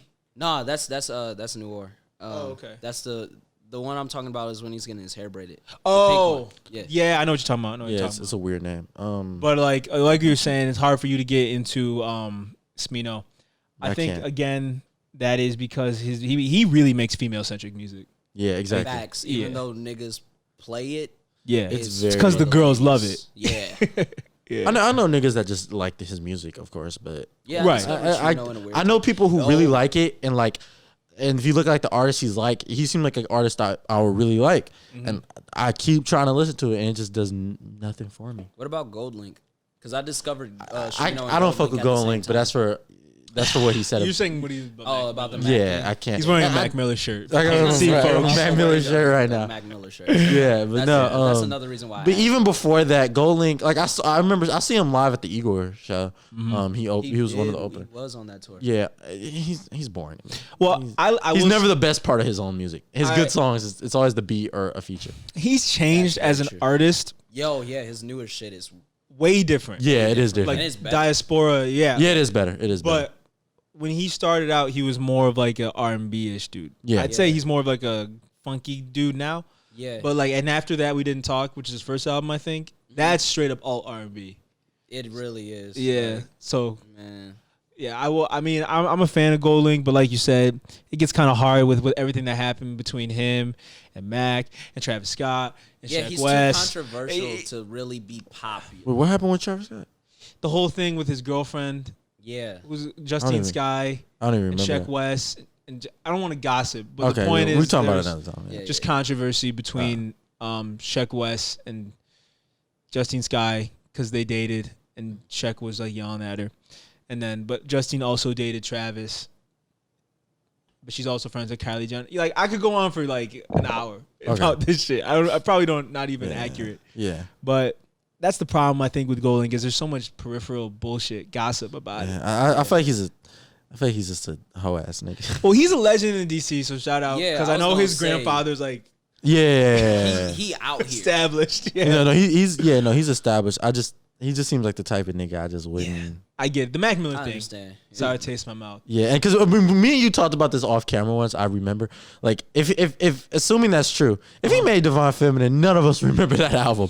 I promise. Bro, that's actually that album concept. I actually really like. About to say. I'm saying if Gold Link made it, I don't think it would be that. I like that album, but if Gold Link made it, Sexy Nasty with Gold Link's voice would be gross. Yeah, or just like just the idea of that album. And it's also think it would be corny. Part of the reason I think it's so good too is like because he was with Ariana Grande at the time. It's like a personal album. It's not just Mac himself. It's what he was going through at the time. Yeah. So I think because like that relationship seemed to have an effect on him, it also made it good. And like you said, that was just like a whole ass thing to do. So not a big fan. But this is like probably the weirdest transition we've ever done. But like we were talking about that controversy between Justine Skye and Sheck West and all that shit. That reminded me. Quavo. Yeah, exactly. Okay. Last episode. Because we didn't record last weekend. Okay, so the last episode we recorded, I said that I had some skeptical feelings about the whole Quavo Saweetie relationship. Oh, so we did talk about this already. Okay. No, we didn't. We were okay. talking about how they were just how he got caught cheating or something. Uh-huh. And I was saying like, how real could this relationship be? It's probably album promo. I don't know, yada yada. But then the whole elevator thing, footage leaked. Yeah. And for better or worse, I believe them now. Yeah.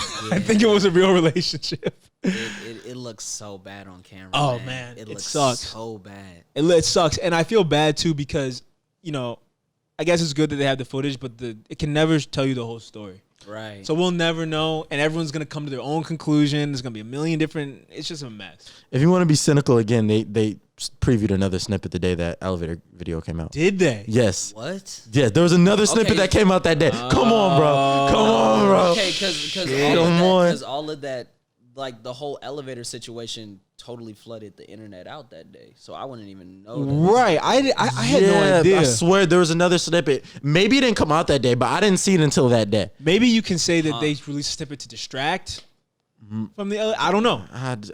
But I will say this. I'm not saying that the elevator thing is fake. Yada yada yada. Right. I'm just saying, Well, here's the thing. Stay woke.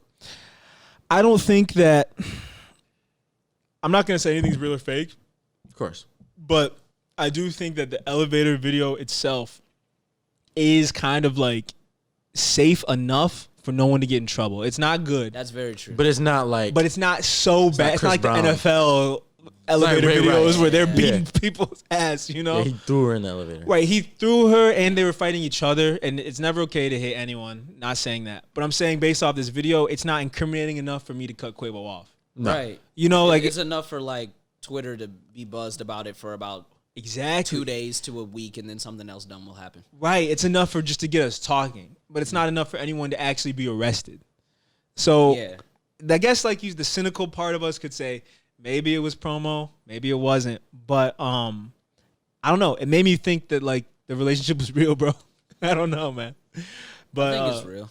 Yeah, I mean, I think it was real too, and I think that the whole cheating thing might have been real. We were questioning how valid was it, that cheating scandal, because it's Amigos, bro. They're kind of like known for really sticking not their dicks in other women. Yeah, right. Like they're not known for being great men. Yeah, right. They're not the greatest partners. Yeah, but I try to like Migos. Some of our Migos seems like they should be like unproblemathey're and all that stuff, but they aren't.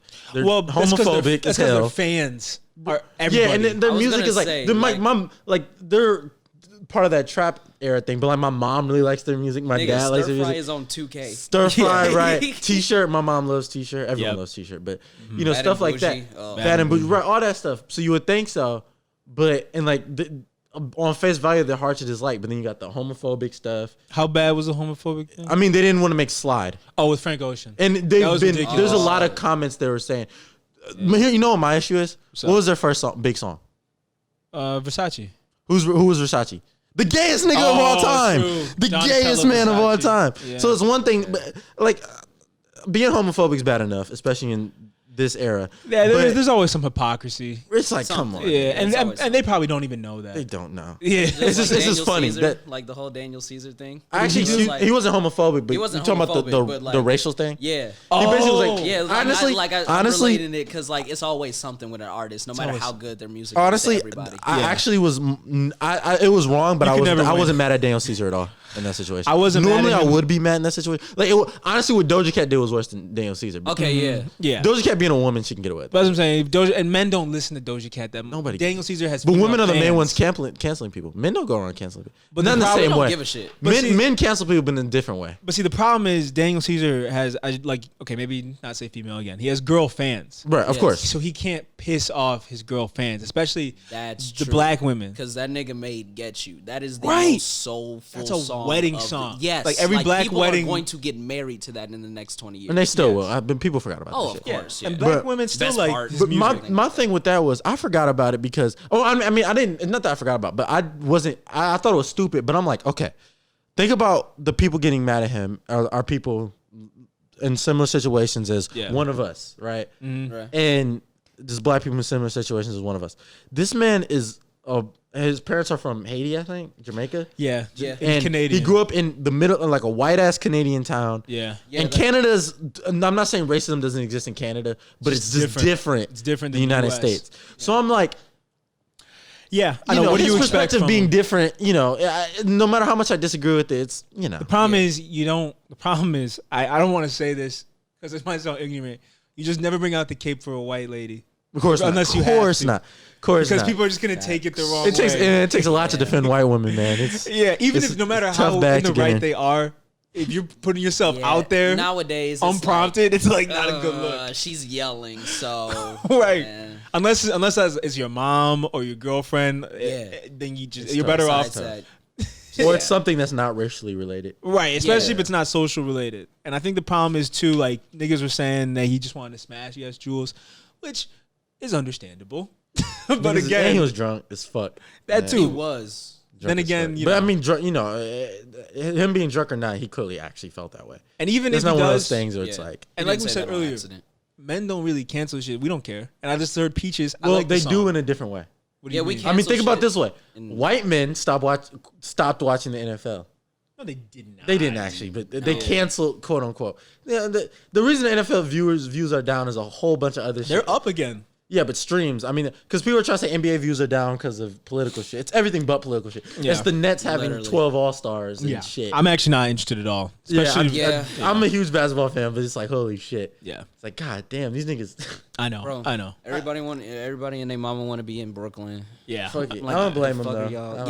Yeah. I mean, Blake Griffin's prop at this point might not be. This a big- nigga It's has more never so the dunked in name. 3 years and He ain't dunked dunked in in 20 Yeah, I, know. years. I took that personally too. I took that personal. I'm this like, nigga was word. just playing nigga. bad over here on Blake purpose. Griffin. I respected the hell out of Blake Griffin, even when he was cut and everything. Yeah. It's up there with you, nigga. Yeah, I know. Yeah, he he's- said some crazy shit about Detroit too. He Did did. he? He's, What did he say? I don't remember what he said, but he like literally almost to an extent slandered. It was like a passive Detroit. aggressive. The Yeah. Like, city or the team? the city. The He was city. like, it's like an X or something. I forgot. Wow. Yeah. It Well, he wasn't- slandered LA too. Like, I think that's just who he is. Because when he came here, he actually seemed like he kind So of that nigga just. That's what pissed me goofy off then. though. Yeah. like 'Cause he seemed like he was fucking embraced with it more us. than other guys coming from like Jared Goff does not seem that excited to be a Lion. I don't think anybody. The Lions have- is well, excited.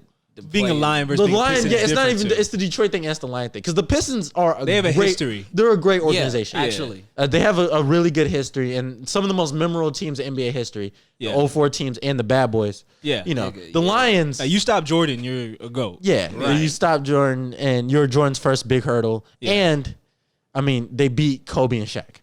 Yeah. They broke up Kobe and Shaq. And Karl Malone. Okay, Karl Malone didn't play in that half. I know, but he was ring chased, and I just love He the was fact that ring chasing, Detroit yeah. fucked him over. and Gary Payton ended up getting a ring. So yeah. yeah, but Gary Payton was on that team as well. That's fucking insane. I That's like know. the Nets. Like you got all It these is old like guys. yeah. But yeah, I mean, him and Aldridge just might not be good players anymore. But it is interesting. Mm. But I guess we can segue that into the one sports thing. Oh yeah, this is a good segue. It's into a political sports and topic. that, but I might as well get out the way. Have you heard about it? No. The MLB? All right, the No, I MLB All Star Game Yeah, you was introduced it. scheduled. It's always in July. By the way, this is taken away from Between the Green if you care. I don't care, dude. We'll make it work. Go on. 2 weeks into the All-Star game is always 2 weeks into the month of July. I know that because I'm always in Louisiana visiting family around that time. So I'm always like on the plane coming back when like the home run derby is or whatever. Right. Anyway, and me and my one cousin who lived down there always bond over baseball. Anyway, they decided to move the All-Star game from Atlanta, and they haven't said where, because of the new restrictive voting laws that the state of Georgia passed. Now, this isn't the first time something like this has happened. The NBA moved the All-Star game out of Charlotte because of the transgender bathroom bill that the state of North Carolina had. Oh, so these So niggas they do it all the time, I think it worked. I think they got rid of the bill. And I mean, the bill was stupid because like stores weren't enforcing whatever the rules were. Yeah. Stores weren't, the big companies, Targets and stuff weren't enforcing it. I remember it was probably that. the Winn-Dixies and shit that weren't enforcing it. The Southern shit. You're from the South, you know what that is. Yeah. Anyway, and even if you're not from the South, you know what Winn-Dixie The movie was classic. The movie was classic, so you know what it is. It's a grocery store. Yeah, it's a grocery store in the South. Very Southern thing, though. And even Yeah. like some of the Walmarts and stuff might enforce it. But point is, this isn't the first time this has happened. Right. And, you know, kudos to the MLB because the MLB is a white sport. Yeah. It's a conservative sport. Yeah, I was not expecting them to be this like. Yeah, the NFL at this point kind of has to because they have so many black players. Yeah. That they have to do stuff like that. Yeah. Like, And the whole Colin Kaepernick this is thing. different. And, Yeah. you know, a lot of people, and I do want to explain this because this is literally what my mom does as her job. So me being an extension of my mother, I want to explain this. Within, you know, I'm not good at reading. It's a 93 page, the bill is a 93 page thing. And if you've ever tried to read a legal document, it's hard to read for people like On us who purpose. don't. Right, because on purpose. you're not supposed to understand. Yeah, we're not supposed to understand. People with law backgrounds, you know, understand it. Like my grandfather could read it. It's like terms and conditions. You know, Yeah, like, they want to confuse you. yeah. Yeah. Anyway, people are like, well, what like, well, it should be obvious you need an ID to vote. Getting an ID is more complicated. And like a lot of poor people, especially minorities, especially in the South, Yeah. aren't going to have their IDs. You really And just need think a about it this social way. security Let's number. say you get really locked up. don't need Let's say an you get ID. locked up, right? Yeah. Then, all right, let's say you have nobody on the outside keeping track of your birth certificate. Right. If you lose your birth certificate, how do you get your birth certificate back? Your parents' ID, you need an ID to get it back. It's a fucking cycle. Yeah. My mom's job helps people get their IDs back. Yeah. People who were formerly in jail or just who can't get their IDs. She helps people get their IDs. But, you know, especially, we're in a major city. Yeah. It's harder to, you know, you got to just know you got to know people to do that. And a lot of people who aren't educated and stuff. And we know what this is. The state of Georgia is one of the most corrupt states. They also had a part of the law where you couldn't even give food out to people. Well, yeah. And I mean, usually you can give food out as long they as gave you're me, not. I got a bottle of water when I went to vote. I remember that. Right, but like as long as you're not campaigning for someone, you can give people food. It's kind of ridiculous, especially with the gerrymandering and the way the weights go for waiting. You can't give in people the city food. of Atlanta, I don't Makes think sense. in the city of Atlanta people have to wait hours to vote. Yeah. And in the because Atlanta's not like Detroit where the suburbs are still black in Atlanta. Right. Yeah. When you go away into wherever the white places are in Georgia, it's easy to vote. Yeah. We know why. We know who black people typically vote for. We know who white people typically vote for. Right. Now, it's just come on. It's We weird. know what they're doing. Yeah. Right. And I mean, the governor is a psychopath. Yeah. That's true. Come on. We know what they're doing. So has Georgia responded to the MLB? I'm sure Governor Kip has said something. I'm sure he has. Let me look But I this know up. the Braves said a thing, and the owner was like, "Well, this is punishing us," and like that's the point. And they're like, "Well, we feel bad for our fans, yada yada yada. We feel bad for the businesses in the city of Atlanta." But they put out a thing that was like, "We feel bad for the businesses in Atlanta who were thinking All-Star Weekend could help help them grow, like help them get some of the money back they lost from pandemic." Nobody in Atlanta lost shit. I don't want to fucking hear it. If anybody was hit the least by COVID, it was Atlanta. Here we go. They said Like, That's true. the Governor Kemp said that he's vowing a fight after the MLB they already yanks moved the it. All-Star. Bring it to Michigan. They won't because they want it to be. They'll be back in. It'll probably be in Florida or something. Yeah. Because they want it somewhere where it's open. Yeah. Florida's You could do Texas. Texas. Texas, yeah, that's The Rangers got that new stadium. Rangers are allowing 100% capacity. That's so ridiculous. they'll probably go to Texas. Now. Yeah, Rangers He are said, allowing. sorry, Kemp said, we will not be intimidated. We will not be silenced. That's what the governor of love saying Atlanta that shit. said. I know. Like they didn't just pass the most destructive shit ever. Who is silencing them? What the hell? It's just interesting, man. Yeah. He The way said voting MLB, Coca-Cola, and Delta may be scared of Stacey Abrams, Joe Biden, and the left, but I'm not. Fuck you. Fuck this nigga.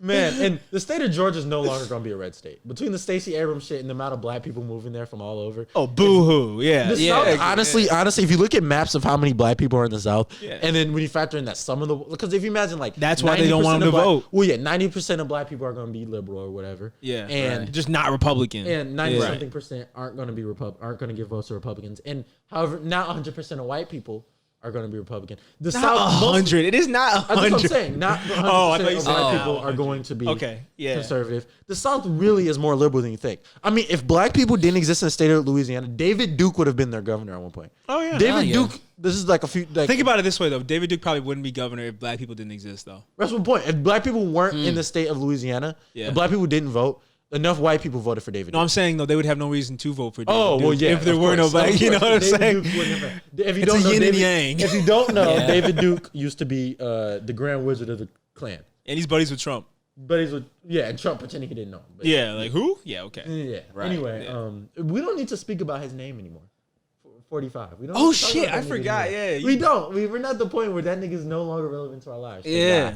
That's crazy, man. It's cool. I'm glad. We though. live. I'm glad, but like we really lived through that era. Isn't that wild, bro? I was in college during that whole time. Bro. You guys were in and high you're school. at MSU too. Ooh. Yeah, bro. Ooh, That's why I brutal. Bro, MSU and Michigan were on fire like every 2 months. But MSU Yes. at least has Michigan's a little more liberal. MSU. Yeah. MSU was on fire Bro, for real. I'm so glad you guys recognize that shit because now that he's out of office, I feel like I was tripping. Like I look back and Bro, yeah. I was like, was it really that bad? Go to MSU or anything, but we know how MSU culture. I'm sure you know how MSU yeah, culture. bro. There's so many And we people at know- MSU compared that to I'm Michigan. Like, It's But that's the thing. Like I feel like they're not political until like bad shit happens. Like that's that Trump very thing. true. They don't say anything Right. positive about Right. a political movement or about race until someone's like, I hate black people. Then Right. they're like, okay, no, we like black people. Yeah. It's like, bro. Right. And the thing about it too is like, I feel like most people like Michigan's just like a more politically inclined school. And so Yeah, MSU in general is just like people just want to party.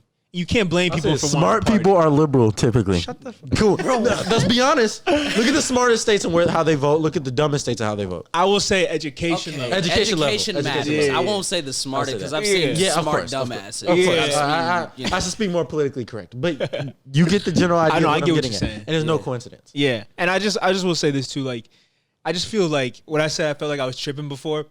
I just feel like because like Biden's in office now and most people they're not nearly as political as they were. gives a shit with Yeah, Biden. bro. Bro, I just imagine being in school during Biden's like boring. It's not- during the Biden era. I'd probably have a white girlfriend, not be doing the show. Oh, I was thinking about that too. I was like, bro, nigga, I was always for the cause. Like, you know, Yes. I was the president of the African American thing Right. when I was in high school. Before and, the like, Trump shit. yeah, like I was aspiring to be in that and everything. Yeah. Yeah. And then this nigga got in office. Yeah. And I'm out here at rallies. Yeah, you got your fists up now.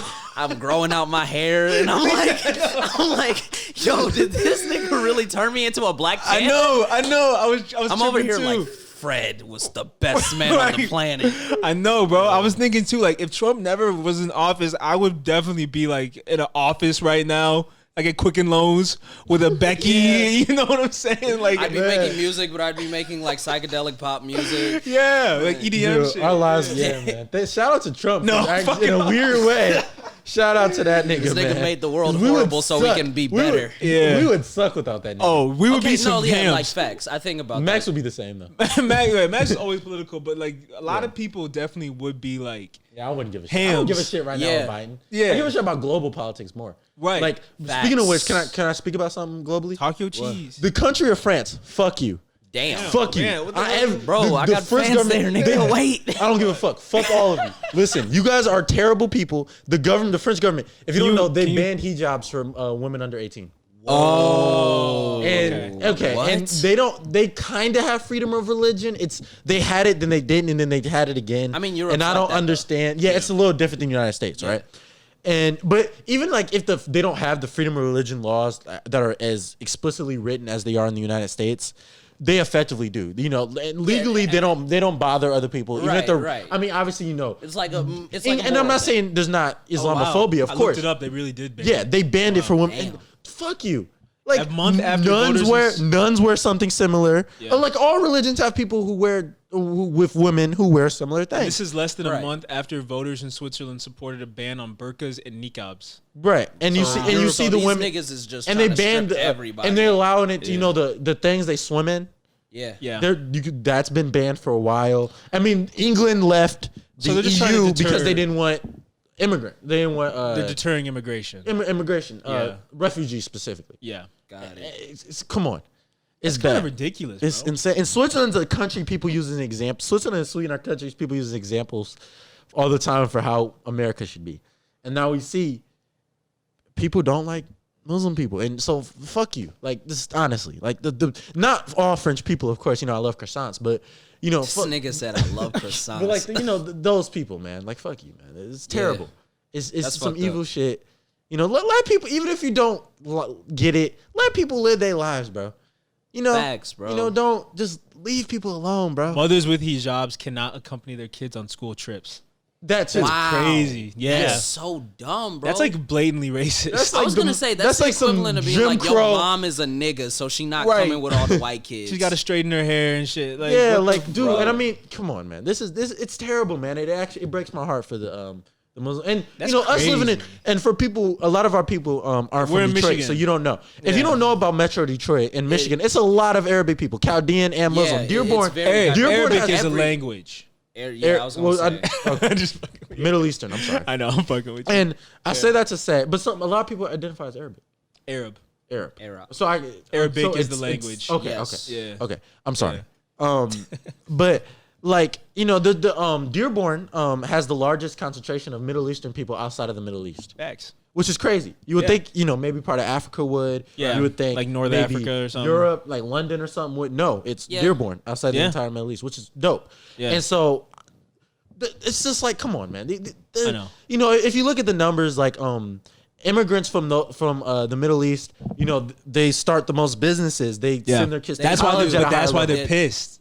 That's why they're Of course, pissed. because they actually have power. Yeah, like Yeah. they're doing And even something. like They right, fucking up exactly. generations. They not And just fucking that's up why today. you know right. Yeah. And, you know, but that's what I'm saying. They come here and they contribute. Yeah. They're not. That's very true. You know, all immigrants as a whole come here and contribute. Yeah. It's the That's people from true. here who don't. Of all races, it's the people from That's- here who But do at a lower level. but that's what like imagine That's like what pisses being in them your off. crib and then like some new dude just like walks in and starts fixing shit and your wife is like, oh wow, look at this guy, he's helping around the Yeah. house. If you look at the areas around, fucking if you look hate at the this nigga. areas, You're like, fuck this nigga, bro. if you look at the areas around Michigan where like there's like community-owned businesses, ham ceramic, Yeah. Yeah. Polish, Eastern European immigrants, and Middle Eastern immigrants as well. Ham ceramic, Dearborn, Middle Eastern immigrants. Yeah. Right. Southwest Detroit, Hispanic immigrants. Yeah. Yeah. And you know they're We're they low-key have a super they have their diverse own state. communities that they can, you know, like the dollar circulates in their own communities. Yeah. The Right. black community. Me and my dad were talking about this earlier. When we were eating we're eating dinner. Like, you know, there's no black owned grocery stores in Detroit. Yeah.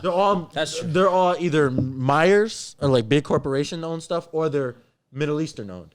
Yeah. Chaldean owned. And Yeah. you know, There's a lot of reasons for that. and Yeah. to a certain degree, you could say I'd rather be Chaldean owned than black owned, but no, I get what you're saying. It's still, you know, and Yeah. the point is the dollar circulates more in other communities. So just stuff like this really, you know, it really pisses me off, and it really does Yeah. make me upset. As But somebody then, who like, has conversations like this are important because that inspires the people that actually want to Yeah, get up and do that yeah. shit to True. go do it. True thing. yeah, man, just Yeah. you know, and it's always the people who don't know any Muslim people who hate them. Like if you meet Muslim people, They're so nice, Oh, bro. yeah, Shout out they're- to my friend Fatima. Yeah, One oh, of the that's most the thing, you know, gorgeous just all- and amazing people on the planet. yeah, exactly. And Just, everyone you know, has like, and that's the thing some too. of the best food you'll ever have. Just some Facts. of Well, the that's most what- opening people too. Well, that's what we were saying on an earlier episode. Is like no race or ethnicity like makes someone act a certain way, or is the reason someone acts a certain way. Like every group on this planet is capable of good and bad.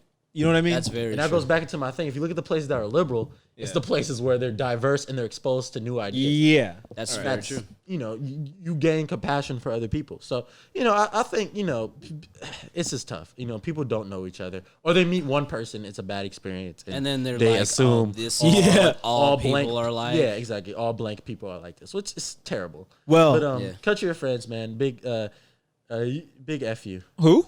The entire country of France. Oh, France. Yeah, Yeah. yeah, yeah. France, you do not get our wild ass white boy of the week award. Not at all. Not at all. That You guys is not disappointed cool. White boy of the week. We've been giving out this award for a while. You know, we thought you guys had a chance. Emmanuel Macron, whatever his name is. Yeah. Sorry, buddy. Sorry, bud. Not Yeah, this week. Not happening. Not happening. But I feel kind of stupid now because we had like a pretty deep conversation, and the last topics I have on my notebook are like NLE Choppa, famous Oh yeah, no. Dex, Oh, and oh, NBA let's get Youngboy. my, Oh, yeah, no, we can get back into the It's not like music that shit. one episode where that shit just felt stupid. 'Cause we were talking about like the cap. Was it the Capitol stuff when you were talking about music? No. Like I can't fucking do We this. were talking about it was the first time the Asian hate crimes. Okay, yeah. Yeah. And we had a deep conversation, and then eventually we tried to talk about music. And it like was 2 like, minutes in, he was like, "I can't do this, talk bro. about that." Yeah, like, come on. It just felt stupid, but we could do this. All right. We can do this, but like I said, NLE Choppa, Famous Dex, NBA YoungBoy, they're all facing some amount of time, but it ranges in severity. So I Rank guess them in severity. What's up? Rank them in severity because I don't know anything about anything except YoungBoy. YoungBoy's number one. You know he's Okay, yeah, he's How many years is he facing again? 5 to 10, Okay. and that's intense because he has federal charges. right. Yeah, that nigga could be locked up for a while Yeah. if they really hit him good. And Famous Dex is bad because he has 19 separate charges, ranging from gun possession to Oh, that abuse. nigga going to jail. Yeah. Now, of those 19, how many are serious? Does it even matter at this point? I was gonna But say, I'm saying, bro, once you're you a have that famous many black man in things- America and yeah. you promote gun violence and drugs, like they'll find something. Yeah, man. Well, the NLE Choppa thing, him being arrested, I don't even know about this. he said that was a setup because he was arrested on March 28th. I'm looking this up right now because this is the one I cared the least about. So I didn't do as much research. We shit on Choppa a lot, man. It's just No, dude, I listen to his music. It's just that everything with him I thought was a stunt because of his whole spiritual thing. Yeah, bro. I was Yeah. gonna say, ain't that nigga like trying to be done. closer to God? And it then was. he wasn't? It seemed. It Kinda, didn't work. And then that nigga started drinking tea and Yeah. Okay. It didn't I work. got the worst hiccups. Oh god. But this one's saying he is what? Oh, he's selling hoodies with his mugshot on it. I don't know if this one's You even can go to real. Now jail I'm for looking that? at it. I don't know. I don't know. No, he's not going to jail for it. Well, He's just. Well, I don't know. I just know he's charged with burglary, drug possession, and carrying a concealed firearm. Okay. But he says that he had the substances planted on him. He says, "I do not consume, use, or own any of the substances planted on me." So he's clean, is what he's saying. What substances did he have on him? I'm not sure, but I mean, what rapper doesn't use drugs? Come on now. What person doesn't? I mean, Yeah, at come this on. point. Everybody's doing cocaine nowadays. Come on, dude. bro. Like, Yeah. the point is, like, even if it was a setup or not, his charges are the least severe. He's not gonna go away for as long as NBA YoungBoy might. Right. The YoungBoy shit really had me messed up because this could be career ending. Yeah, five, man. 5 to 10 years. I don't know. YoungBoy has you know that internet lawyer who he breaks down rap songs. The Indian dude. Huh? Is he the Indian dude on Instagram? No, he's white. Oh, my bad. I'm thinking of a different guy. He goes on YouTube and he goes through songs and he breaks down like he'll know details about Oh, it. I know who you're talking about. You Yeah, see I him- don't know his name. You're not but on I know what you're TikTok, so talking about. I see it on TikTok sometimes. And I see it on Instagram. He says YoungBoy's a rat because of all the stuff in the past, the way he's gotten out. They're letting him walk on a lot of these charges in the past because he has info that they want, that they need. Yeah. And so you're saying that, I don't think YoungBoy's a rat, but yeah, you're not pulling his card. You're just saying what the other guy said. no, of course not. But yeah, it's Do just you- an interesting thing, But this was before the new arrest. right? So this new arrest, let me look this up too, because I did like very light research, but this was last week and it's been a while. Right. So, oh damn, he's been ordered to remain in jail until trial. So he Oh, can't yeah, even he's bail done. himself out. That is, So he like right now he in it. he's in jail, bro. Damn. He's got his 8th kid on the way, by the way. Dang. Wow. Was it with Floyd Mayweather's? No, that's some different bitch. Oh. That nigga, man, woo. Bro, $500,000 that bond. nigga gotta write a book when he like Can he? get done. I don't think you gotta hire. I mean, legally, You not. gotta pull the Gucci Mane where like he just talking and the other people writing it down. Right. Yeah, he hired Diane from BoJack Horseman. Oh, shout out to That was- BoJack Horseman. I actually like that show. Yeah, that was a good reference right there. Yeah. But anyway, Louisiana State Attorney pointed out that the wealth is a major effect. Oh, because he posted bond, but they're not. He posted bond, but they're not letting them out. Damn. So they So it's serious. So they trying to lock him up now. Yeah. Oh, he's getting time. Yeah. Yeah, anything more than like a year, anything more than 2 years for him is probably career. That's what I wanted to ask you guys. Do you think that he could survive a 5-year bid? Like, His, obviously, his fan fans base is grab strong his enough. penis and spit on it, and then you know what they do from there. But You know? like Yeah. they love that nigga. Is what I'm hiccups. Fuck me, man. Yeah. Don't actually pause. Don't say You it. got it. Yeah. Don't worry, man. You got it. You're good. Babe. I I was got you. thinking about it before, but no.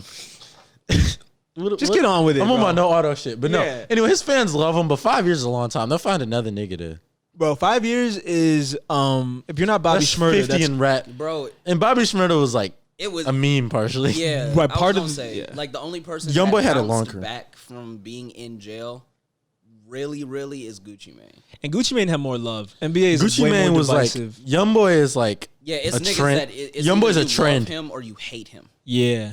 Gucci Mane was more of a cultural. Yeah, That he is true. He did a Taking lot my more. shirt off. Nobody over like 22 listens to Youngboy. Yeah, I was gonna ask you guys. You guys probably listen more than me. I'll be honest. Yeah. Old Youngboy made some really good music, but Max was saying that too. But Yeah. he got lazy. Yeah, I mean He the got money. really I lazy. mean, you know. He focused quantity over quality. I made Well- a remix and I was like, nigga, I don't even want to release this because it's a young boy beat. Well, this That's is. how much I'm just not fucking with him. I mean, But this Make is No Sense is still hard. Make no sense. No, that That beat shit great. is- Like, that that's song the beat is that I made so it good. over. But then I was like, but it's a young boy. Yeah. young boy. And he has They're some not really gonna good like music. this. If his fans weren't so bad, it wouldn't be that much of a. Yeah. That's true. Well, I want to ask something now because you brought up a good point, and we are entering towards the end of the show. Right. And so I want to go back to talking about you as an artist. For sure. You said it's quantity over quantity, or quantity over quality. That's with what he's become. Yes. NBA Youngboy, and we obviously know that's the mode or model for most artists these Right. days. How do you feel about that? Can you maintain quality with quantity? You can. Yeah. But like, to be honest with you, it all depends on your fan base. Cause like, if your fans would rather wait 2 extra months to hear a really good song or project rather than have you drop a song. Cause like, I even dropped, like there was one point where I dropped like a song every single day for like 2 weeks. And like my numbers did great, but those songs, like only one of them are good. The rest of those songs actually suck. Was that a promotion you were doing? Like I'm gonna do Yeah, a song. like every I was day trying to be like, yeah, bro, follow my SoundCloud. I'm dropping a new song every single day. like I'm on my rush shit. Right. Yeah. Yeah. And like it just did not work out long term. But like, yeah, I think it's good if you're going to stick with it and if you actually make quality music where like you're different than everyone else. If you're making something that's similar to even 2 people that are big and you're just dropping constantly, Yeah. you're gonna oversaturate yourself and then you're gonna have 2 songs that do really well and then a whole discography of songs that actually are really bad and people are not gonna want to listen to you. That's a good point too. I think the whole quantity versus quality thing. You brought up a point I never thought of. Is that if you're unique, you can get away with quantity over quality. You can. Because no one can do you better. Yeah. Yeah. Because you're like, oh, I like this nigga's one song. Like Brockhampton was the perfect example. He Ah, dropped 3 yeah. albums within one summer. Yeah. That did not sound alike, did not sound like anyone else, and you could easily access them, and then they blew up from there. That's a great point. No one else sounded like Brockhampton. No one else Exactly. can, so they can get away with that. But if Right. you are doing, like we said, like the more regional sound, like Florida, Pontiac, like just something that is popular, Yeah. it's easy to get drowned out. Right. Because someone it's might so do it much. better, or someone might do it a little different. Like, yeah. So I definitely, that's a really good point I never thought of. Quantity can maintain quality if you're unique. Right. Do you think you've reached that point with your music? Yeah. Okay. I'm gonna be honest. I'm super confident in like all of my products. Yeah. Whenever like whatever I hit go on, I'm like, this is it. This definitely works. Like I don't try and trap myself in one region. Like Yeah. I got songs that sound like Freddie Gibbs coming out. I got songs that sound like I'm from the Bay Yeah. coming out. I got songs where I might do like D'Angelo's shit or I might do like a Justin Bieber run somewhere. And do you think that's because your fans like you? Because here's the difference. There can be fans who like your music, and there can be fans that like you. Facts. And I don't know which, you're an artist, so you can tell me which one you think is better, but I have an idea. But what do you think?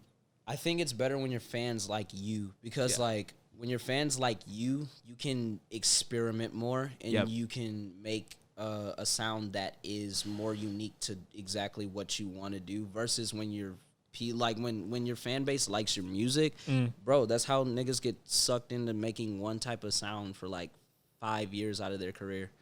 Well, let's try to get this down too. How can you make yourself the center of your career more than the song or the music? Like how can you get people that like you and your music instead of just liking the music? Bro, I literally boil it down to everybody as in like being the most transparent that you can be without music. Like if people can go on your social media or people can like watch an interview or something, and they feel like they know who you are now, and they feel like they could walk up to you and have an opinion or have a conversation with you about something, you've automatically made a fan. And also maybe if you're small enough, a friend for an entire lifetime that will constantly promote your shit because they know who you are, versus this nigga that's really popular that's going to mumble through every interview and he's just an entity. So everyone's going to copy him. Well, that's hard too, because to do that, you'd have a personality, bro. That's very true. That's hard for. I could never see Playboy Cardi being like political. Right. Well, Playboy Cardi, he gets away with it with his fashion. Yeah. Because niggas want to be him. We don't know shit about Playboy Cardi as a person, really. We don't know anything. You don't know anything about him, bro. But niggas want to be him. They see the clothes. Because of the image. And the image. Oh yeah, he just bad Rosalia. Who? The Mexican singer Rosalia. She was on the Highest Highest in the Room remix. remix. Yeah. He just bagged her. Oh, did he? Yeah, roster looking crazy, bro. For real? He's a sniper. I don't even know what Rosalia looks like. He's got the Brooklyn Nets. Pretty. He's got the Brooklyn Nets going. Okay. But she sounds pretty, so Come on. I'm gonna give him a dub for that. But I mean, the whole like you versus liking your music thing, that's why when we talked about like the Michigan music, why a lot of the guys are good, but they don't last, is because they like their music, not them, so they're scared to change. Yeah, bro. That's why Baby Smooth is the one who I think people actually like him. Yeah. Well, and Ray. Yeah. But those guys are damn near legends. There's a ton of people in Michigan. They're legends. In Michigan, they're legends. Yeah. So I mean, it's really hard, I think, to have that personality when you're coming up, because some people can think it can kind of deter people. Because like especially like we say, when you're black, they expect you to act a certain way, especially as a man. Right. So there's a point where you can be almost too yourself and too unique. And a lot of guys might think they're alienating their audience. Right. And then like I found out, this is super interesting, because like a lot of artists that are just like them genuine selves. A lot of guys in specific, if they aren't them genuine selves, they're not gonna like someone being themselves, because it's like, this nigga's doing something that's different than what the typical is, and I don't even know what I like, so I'm just not gonna try and figure that out. It can come across as like not offensive, but like you just piss people off. Yeah, like, it's just like, why are you trying so hard to be different? Yeah, it's like, I'm not. It's right. I'm not. I'm just here. Yeah, and part of that too is like being comfortable with yourself, because a lot of people, I think, when they get into the music game and industry, it's not even about actually making music. It's about success. Yeah. Because if you're into the music to just be successful and like monetarily, you're probably not gonna want to be yourself in the beginning. You're gonna want to be what the other successful guys are. Right. You're gonna try and copy them. Right. But if you're doing it to be an artist, then it's a little different. Like you're trying to express yourself. Yeah. That's why like it's like I always used to trip about not getting reposted or like people not playing my shit. But then I kind of like got more secure with me. And then I was like, bro, if the niggas that fuck with it really fuck with it, that's all that matters. Because like I'm talking about shit that people can relate to and vibe to. But like I'm also expressing myself. You know? That's another point too. I just kind of wanted to say. I think that when you acknowledge the people who are listening and are appreciative of them, they feel better. Bro, 100%. Like, even if it's two people. Bro, the craziest shit happened to me once. I was like walking back from a class, and some dude walked up to me, and he was like, I was like a sophomore, and he was like, yeah, bro, your one song where you was talking about like depression and mental health, because like, you know, he was like, bro, that shit saved my life. And I was like, whoa. Yeah, right? You didn't know this dude? No, I knew him, but I didn't personally know him. I knew his name. Yeah. So he just dapped me up and like he like actually hugged me. He was like, thank you, bro. And I was like, damn. That's when I figured out, bro. Like I sometimes I'll get caught up in the numbers, but then that was the day where it really clicked. Like, bro, that number shit don't really mean nothing. Right. And like also the like people who are listening to don't want to hear you always complain about like no one else listening. Facts, bro. Like, you just sound like a bitch if you bro, I was talking to my homie. That's funny y'all brought that up. I was talking to my homie while we was at work today about like I got so many. Oh damn, they're gonna watch this, and well, if it pertains to you, it's about you, nigga. Anyways, if the shoe fits, right. So I was just talking to him like, bro, I can't be around niggas that are constantly negative and not working towards something. Like I was like, bro, I'm gonna start hanging out and talking to Gabe more because like, I can't. No, I get like, it. I gotta outbranch my friends list, bro. Like I I get gotta it, purge my whole friends list, and like I left a bunch of group chats today Bro, and shit. I get it That's too. why I like talking to him, bro, because like he's doing his shit. And that's the thing too. Like, even bro. when you aren't, when you're, that's what's up. Look at that. Black camaraderie. It's what. Hey, listen. It's what Max is somewhere fuming. He was plotting. This is what they didn't want. This is what he didn't want. This is what they're trying to stop from happening. But The niggas are uniting. no, they're gonna realize how powerful they are. No, but I was saying, about being creative and like having creative friends. Yeah. I feel like when people don't have like that same drive in the same way, they kind of view other people doing creative things as like either a threat or a waste of time. Bro. And they project their own insecurity. It's like, I can't do that, so how dare you think you can do it? And then like if you're around it long enough, like bro, I'm not gonna blatantly throw what I did out there. But like I did some fuck shit in my relationship as of lately. Like we're still cool. Yeah. Like I did some fuck shit as of lately, and I realized it was rubbing off from niggas that are insecure about their relationships with girls. Yeah. And like niggas that don't like to talk about their feelings and shit and like to be mad at stuff. And I was like, bro, I can't hang around these niggas because like now their negativity is fucking up my music. Like I'm taking a break from creating right now and shit. Yeah. I was like, niggas got me fucked up, bro. And you're at a transition point in your life. That like too. You're fresh out of school.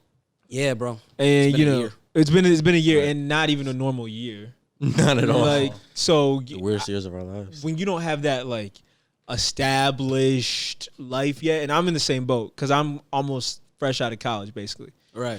When you don't have that established life, you just can't allow too much negativity. Yeah. It's gonna get to your head. Because it fucks with you, bro. Right. Like when I was in college and high school, it was different. It was I went home. I knew what I was gonna do the next year, the next day. Like I don't give a fuck what someone says to me about what I'm doing. But when you're in a transitionary period, it's more so you start to doubt yourself too.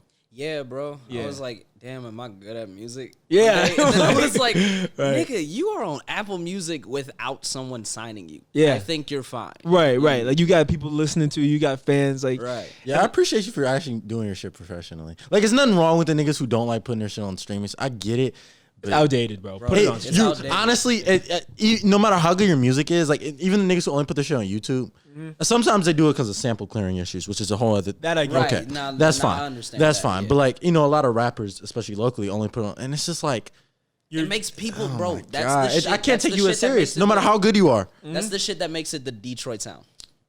Yeah. Because It's only like, people in Detroit are willing to look up this nigga that is local. part of that is by choice too.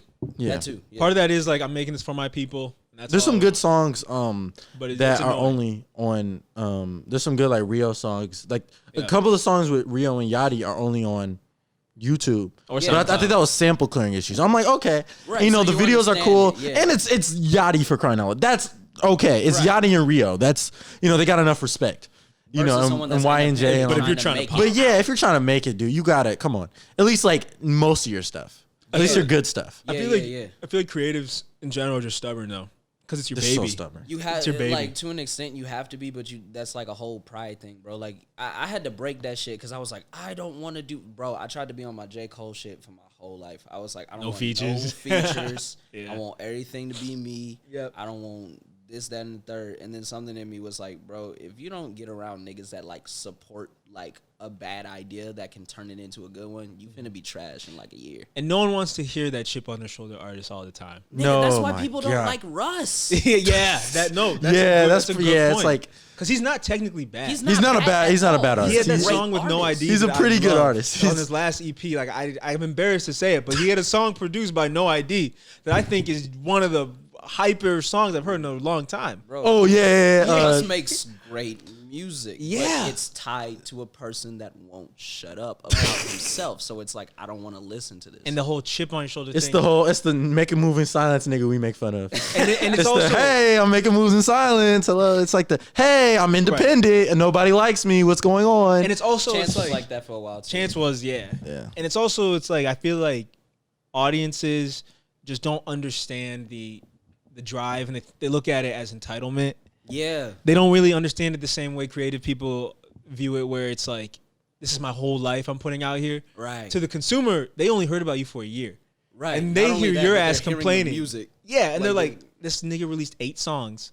Well, who does he think he should be right now? You know? Right. It's like they don't understand that those 8 songs were your whole life. Yeah. They just see it as a year's worth of work. They're Right. They're gonna be like, You shut ain't the got hell no up. Grammy, you not Kanye. Shut up. Yeah, exactly. But yeah. it does. See, it's interesting because it did work in Kanye's advantage.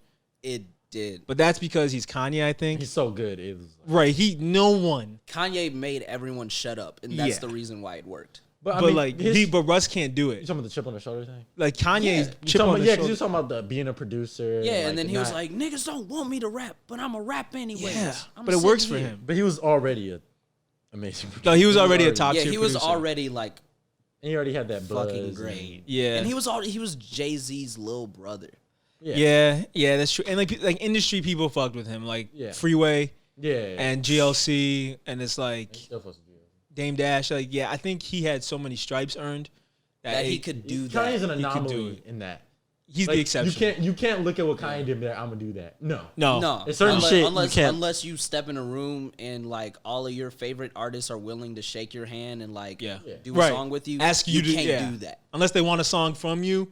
Yeah, It's like you can't get away You with that. can't have that chip on your shoulder. Right. You can maybe have the mindset in the studio and working and Oh, grind yeah. wise, but when you're talking to the public, only Kanye can get away with that shit. Man, facts. But that's pretty hype that you're like that aware, bro. Yeah, bro. As an artist, like that is extremely rare. I gotta be aware because like I was the only child, bro. I Yeah. had to be aware. Wow, you still like you're only child. Yeah, bro. All right, crazy story, real quick. Yeah. So I was the only child up until like I was 16, and then my grandfather on my dad's side died, R.I.P. And then I went to the funeral, and they were like, "Hey, this is your older brother," and I was like, "What?" So I had a whole older brother, and the fucked up part is everybody in my family knew and did not tell me. What? So I go to a funeral to see my granddad, and Yeah. he sits down next to me and he goes, "Oh, so you're Josh?" And I was like, "Yeah." He was like, "Well, I'm EJ. I'm your older brother." Okay. And You're so like- I was like, yeah. "Okay, nigga." And then like he did like my dad showed up, of course. Yeah. And then like broke it down to me, and I was like, "What the fuck? Y'all Yeah. didn't tell me?" And then like 4 years later, bro, he died in a car accident. Whoa. So I'm Whoa. back. Yeah, my brother. Oh, okay. So I'm back Holy to an only child. Holy So shit. I knew that I had a brother for like 4 years, and I got to be the little brother and have fun. Right. But you he guys had a lived in- relationship. Yeah. Like he lived in a whole different state and everything. So he would fly out to see me and shit. And then like, wow. Man, I'm sorry to hear that, man. I was Yeah, gonna bro. say, like, I'm sure, like, you know, we probably have stories. Like, all of us here probably have an older brother. Yeah, bro, like, it's that's just how it common. is in the black community. You Yeah, know, yeah, yeah, 'cause Like, it's who like- knows? Yeah, But right. I'm just saying, like, that is like some intense stuff. I'm sure that like comes into your music too. yeah, bro. He was actually the first person to tell me like, bro, focus on your music shit. Yeah. Yeah. Wow. So shout out. Shout yeah. out to him, R.I.P., man. bro. R.I.P.. Also, not only R.I.P. Shout out to Patrick Watson, bro. Yeah. My principal. Well, he was the principal at West Bloomfield. He told me not to go to college. The principal of a high school told me not to go to A good college. high Black school dude. like that. Yeah. He is the man. He's the man, Yeah. dog. He's a cool ass. Niggas dude. usually hate Bro. their principal, but this dude's Bro, cool. he No, I put didn't me, even go to he his put me school and on I know the, about this nigga. bro, he put me on to somebody that worked at Netflix, and like I was talking to people at Netflix about my acting, like I do acting shit on the side too. Hey, shout out. And like shout out, Yeah. bro. And they was like, yeah, bro. So you know, if you ever want to send over a script, blah blah blah, shit like that. Like he put me on some real contacts, Shout out bro. to him, man. Shout out Yeah. to Pat, I'll be making fun of niggas who go to West Bloomfield. I get bro. it, man. No, he's Bro. like that dude was like he's a tall dude, right? Like yeah. The people, everybody said he looked like Drake. Yeah. Okay, we're thinking of the same dude. Yeah. Shout out to him, bro. Yeah, people West Bloomfield people really focus on principal. I was surprised because I don't even know who my principal Niggas- was. I mean, my principal, nobody liked him. But it was like, because you get in trouble. And Yeah, you went to Yeah. a private school too. no, I'm talking about Western too. Oh, I was gonna say because your principal was spanking the y'all principal, asses. the principal, you said what? I said your principal at Y'all the was private getting school was spankings, spanking bro. y'all asses. They don't do I that. left They don't do private that. school because of that shit. I They was like, I ain't they getting hit didn't no do more, that shit. nigga. They didn't do that shit. But nah, You was bent over that nigga's knees. Got the paddle with man. the holes in it. Any sort of spanking they did might have been the middle school kids and the priest. It wasn't Okay. Anyway. Okay. The principal at UAD, nobody talking cared about about him. religion like The Lil dean of Nas students did was in interesting. Pop He Out. was Well. the dean of students was effectively a relatively cool guy, but when you get in trouble, you hated him. Now the dean of students in the middle school part of UAD, like when you were in the middle school, of course, if you get in trouble, you're gonna hate him because you got to see him. Yeah, I mean, There was a fear when he walked in the room, you know. Yeah. But once you left middle school, like all the black kids, he loved us, man. I wish I still talked to him, man, because he was a really cool dude. And he, my time at you, like that was like. Was he black? Yeah. Shout out black principals. Shout out all black educators, bro. Man, it needs to be more, man. For real. Especially, I never had a black teacher. Especially really, woman or man, never. I was always. You was always in the burbs too. Well, even in Bloomfield Hills, even in Minnesota though, like never. Okay, well, yeah. You know, I would expect that. Right, like country, and it's tough. You know, it's a certain. But I did go to West Bloomfield earlier. I went to Ely actually. Yeah. So bro. I never went to Ely, so whenever people are like, "Yeah, Ely gang," I'm like, I don't know what. It probably like shut down or something. Yeah, it got shut down and it got tore down. Yeah, so like people would be like, "Yeah, from day one." I'm like, I ain't never seen these niggas in my whole life. Shout out to the Ely Eagles, bro. Y'all know who y'all are. But never had a black educator, so shout out to them. Man, there needs to be more, especially at younger ages. Yeah, man, it really makes important. a difference. I had all black, like my bro. Shout out to my mom. Shout out moms. Shout out moms Shout out in general, moms, man. Bro. Facts. My mom put me in like a private school, but it was like all black ran. So like I only saw black teachers and was around black kids till I got like first grade. My first. So that was important, bro. Out of my last 2 years of high school, I never went to public school.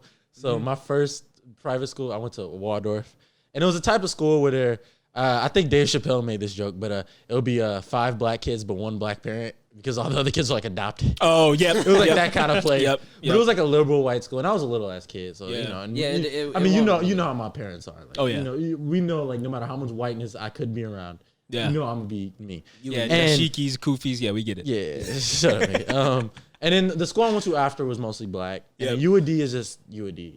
You can keep your blackness at UAD. And then the school I went to after that, you know. So and then the college I'm going to next year is HBCU. So you get my point. Like I've always been around that, and it's a comfort thing, and that's why I say it's important at a young age. It gives kids a trust in their school, and it's a trust thing. It's a trust in like a lot of things. A lot of kids of color, especially let's be honest, poorer kids of color, they need that. Bro.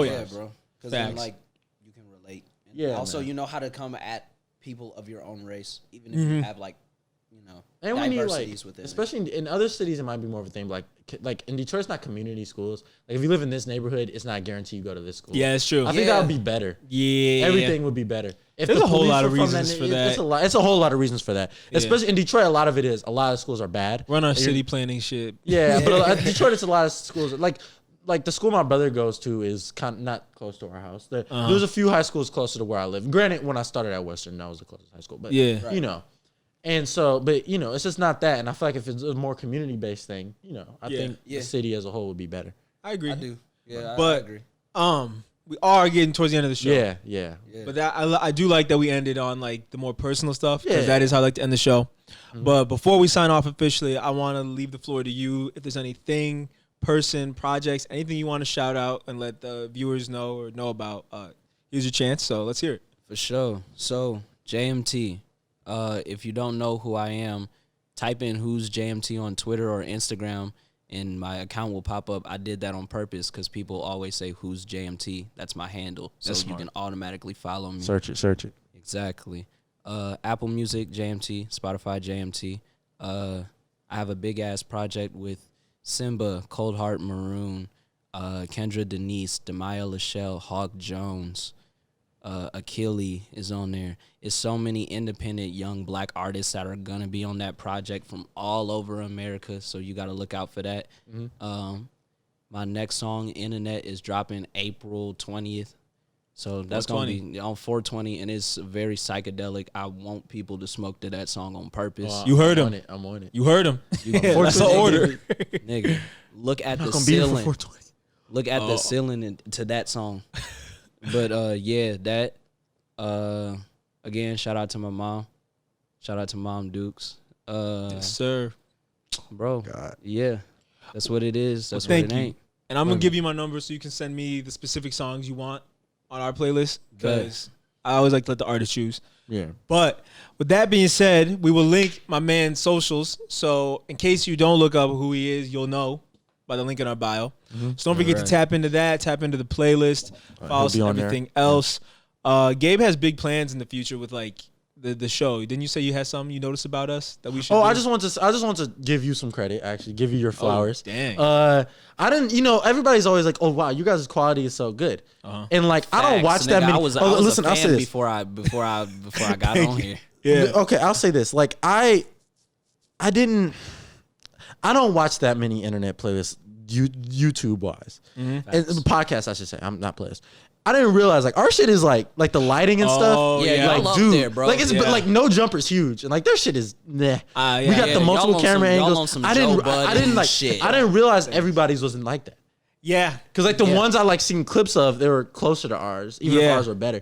And then you see some other shit, and you're like, it's one camera angle, and it's a nigga looking like right on the iPhone. And, credit even when we were using the phone. I don't know if people even knew that they were using. Yeah, I tried to make it so they couldn't tell, but you couldn't. We were You using the using iPhone. a phone at one point. Yeah. When the first episode I was on. Yeah, we had a phone. Y'all was using a phone on that one actually did use a phone, but I didn't use the phone angle because Max didn't like the way he looked in it. Okay. Yeah, but and then the ones before that you weren't because it was just one camera angle, right? We did. No, I was using the phone. Oh, you were? Okay. Yeah. So point is, shout out to you, man. Well, I appreciate it. Yeah, man. So thank you. We are, like we said, Michigan's best podcast. Fuck it. We're probably the best podcast in the country. Period, this one episode gonna unite Michigan. Facts. Let's hear it. Yeah, man. So tap into all the links in our bio, and we also Gabe reminded me we have our Shameless Grub episode that I for some reason just never forgot uploaded, about, and it's finished in my phone. I just need to upload. And it's not like the other one. We like the files are corrupted. No, I have it. I just have it ADHD. It'll be up in the next couple days. It'll be up. By the time this comes out, it'll probably be up a couple days after this. Probably. Yeah, because